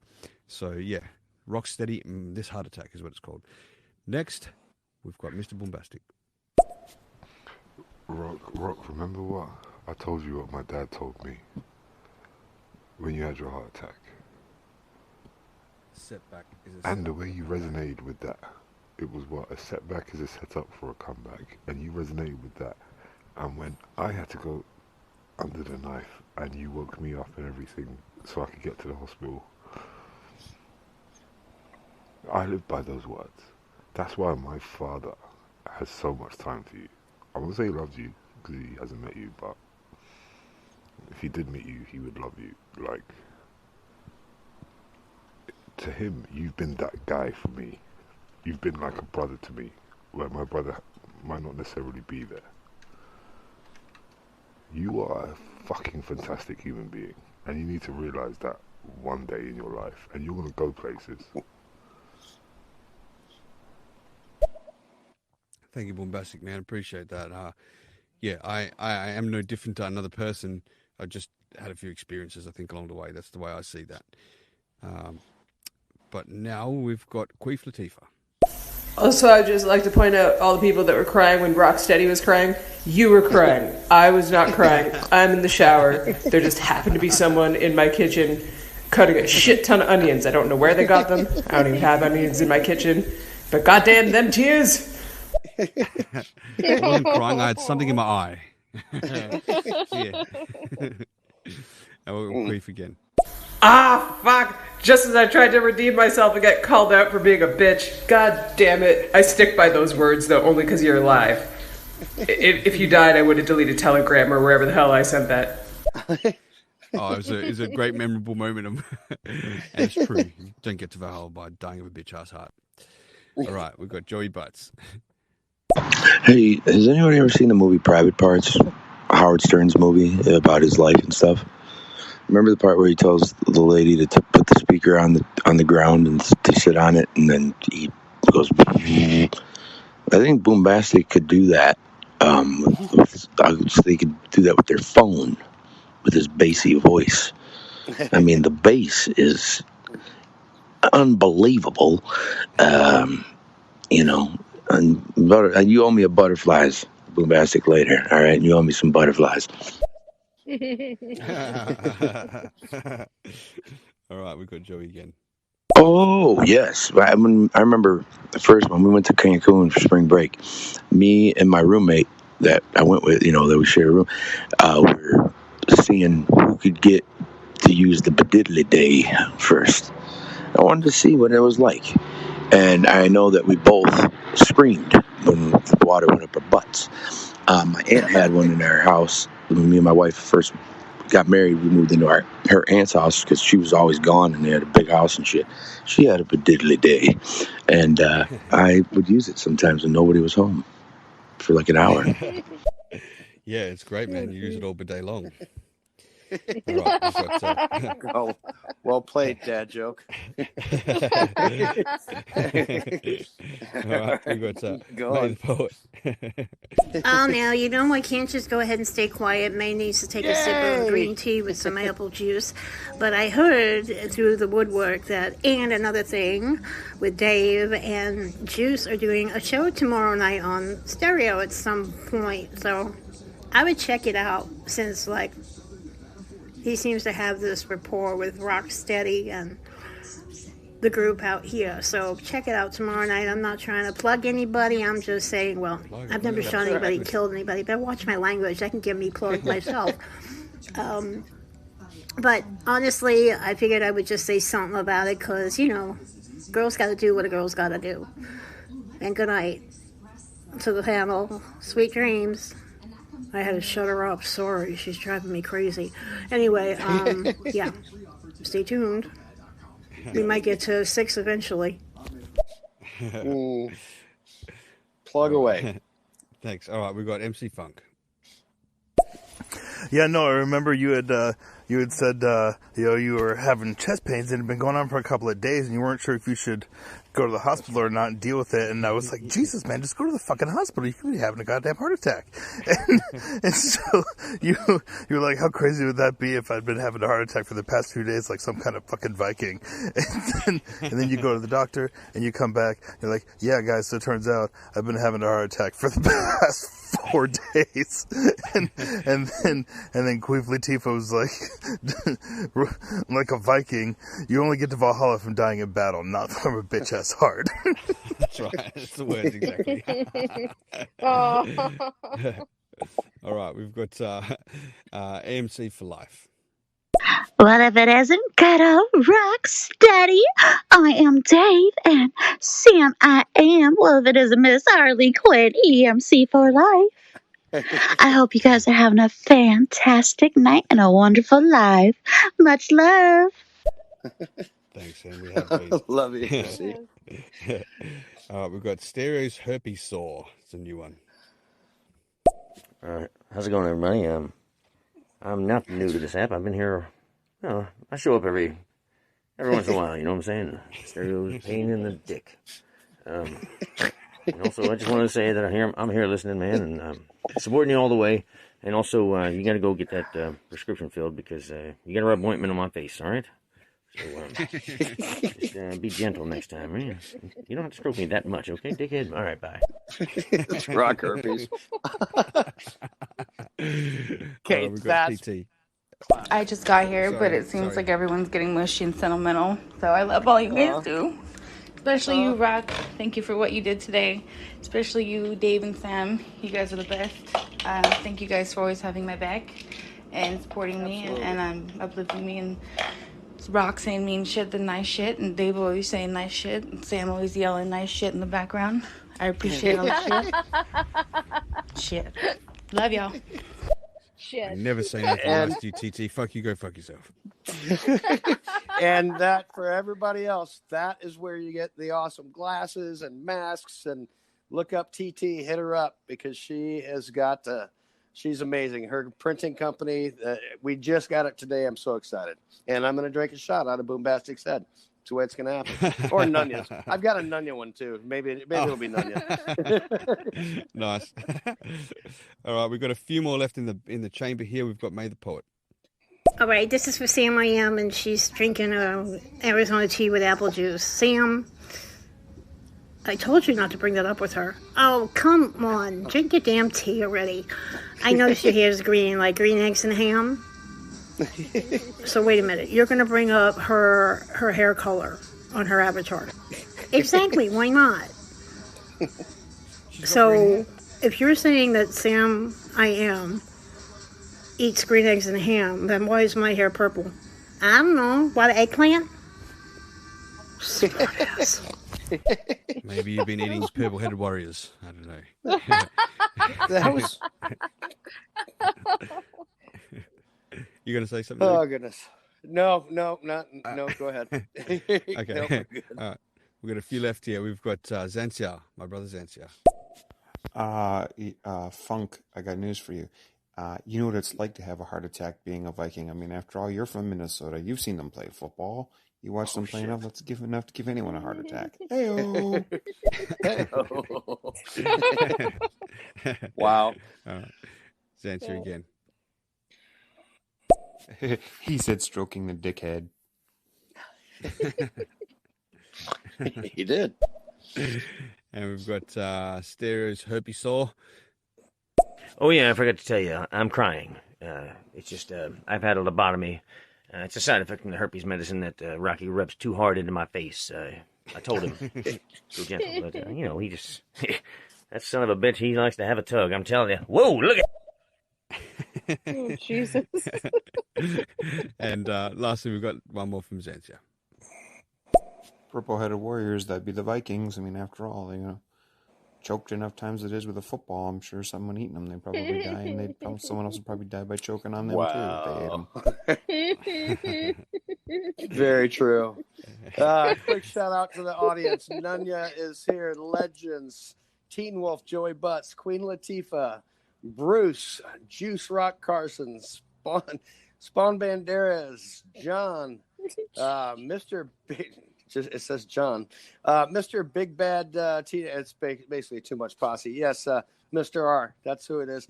MC Rocksteady, Stereo's Herpes Sore, Rock Herpes, MC for Life, Nurse Harley Quinn, Wynino, TT, Jaretha Franklin, well played, and Sansia, May the Poet, You Know Better, and Another Thing with Dave. Wow, we got a lot of people in here. I hate to end the show with a lot of people, but we have to end the show shortly. We'll rock through just a couple more, and then Rocksteady, we've got to plug, obviously, your show. Everyone knows you, everyone loves you, but your YouTube channel, everyone here, go find his YouTube channel. Say it again. So you can find, this is where I probably want, the main support right now is on YouTube. So I'm slowly loading old episodes that I've created on here for Conversations with Other People and also Strangers to Friends. And that's on YouTube under Rocksteady is my channel. So subscribe, please. And you can find me, I think most of you know, on Instagram _Rocksteady, and that's the same as Twitter. And I'm on Facebook with my Facebook pages, Joe Rocksteady, and other platforms if you have like Snapchat and so forth. I'm on there as well. Reddit, Snapchat, LinkedIn, all Rocksteady. Perfect. And for Rocksteady, thank you for tonight, for finishing up last night. Thanks for letting us borrow your title, Strangers to Friends, because as we know, it started out as How Was Your Day and kind of graduated to this. I'm so glad it did. But yes, you can check out myself and my beautiful wife, Sam I Am, Wednesday nights. The time's random depending on who's coming on with us. But Wednesday nights for How Was Your Day? And thank you guys very much. Let's hit the last few, and then I need to go to bed. I need to take my wife to bed. Yeah, sure. Thank you guys. I apologize about my long-winded Oh, stories. No. No, I know what it's like. Rock, You know, it was so well worth it. Go ahead. thank you. So well worth it. Seriously. Thank you very much. You guys did a great job hosting this show.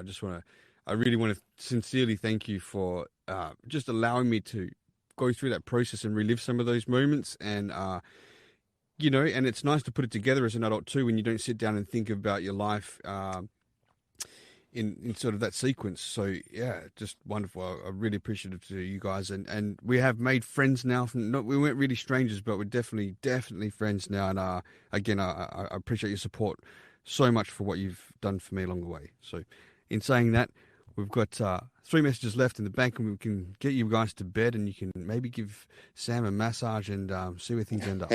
So I'll try it. Well, yeah, don't be ridiculous. Rocky rubs it in hard because it's a 1, 2, 3 knockout. He wants to come and get it over with. Hey now. And another thing. Hello to the panel and to my good dear friend Roger Peace. This is Herpai Shankur. Yes, it's my name, Herpai Shankur. Yes, please don't touch it. It's very sensitive. Another thing, a really talented man with his voices, that's for sure. Lastly, Xantia.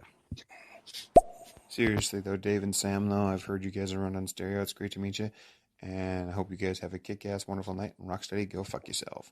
But seriously, no, I sent you an invite to a show that I'm doing and stuff like that. Let me know if the time frame works for you at all.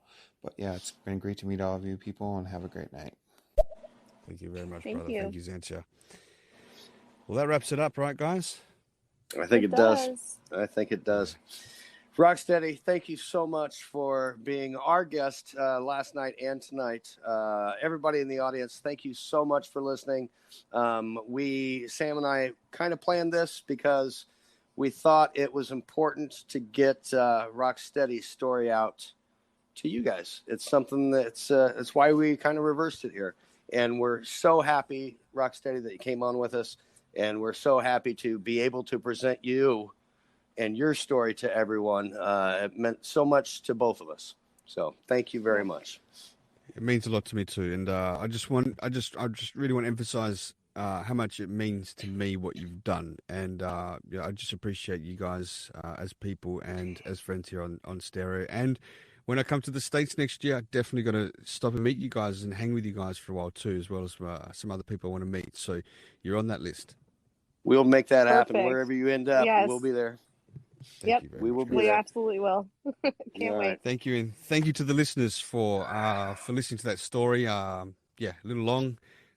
Still, there's some tucked away bits and pieces, but maybe nothing for stereo to listen to. I don't know. We'll see. But, Or for I another appreciate day. Yeah. that. Maybe we'll see. Yeah. But thanks, and All right. have a great night ahead to the Americans. A great morning ahead to the British, and bombastic. You go and get some sleep, and the rest of the day to the Aussies. So, thank you so much. All right. Rocksteady, thank you. Have a good evening or good rest of your day today. We'll do. Thank you. We've got one message just popped in. We'll just play that before we leave. All right. Hit it. Yeah, you guys you were really kicking it old school. This podcast was totally dope.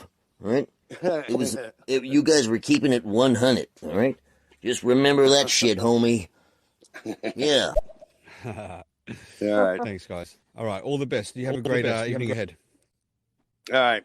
Thanks, Rocksteady. Cheers. Have a great night. Thanks. Bye. Bye.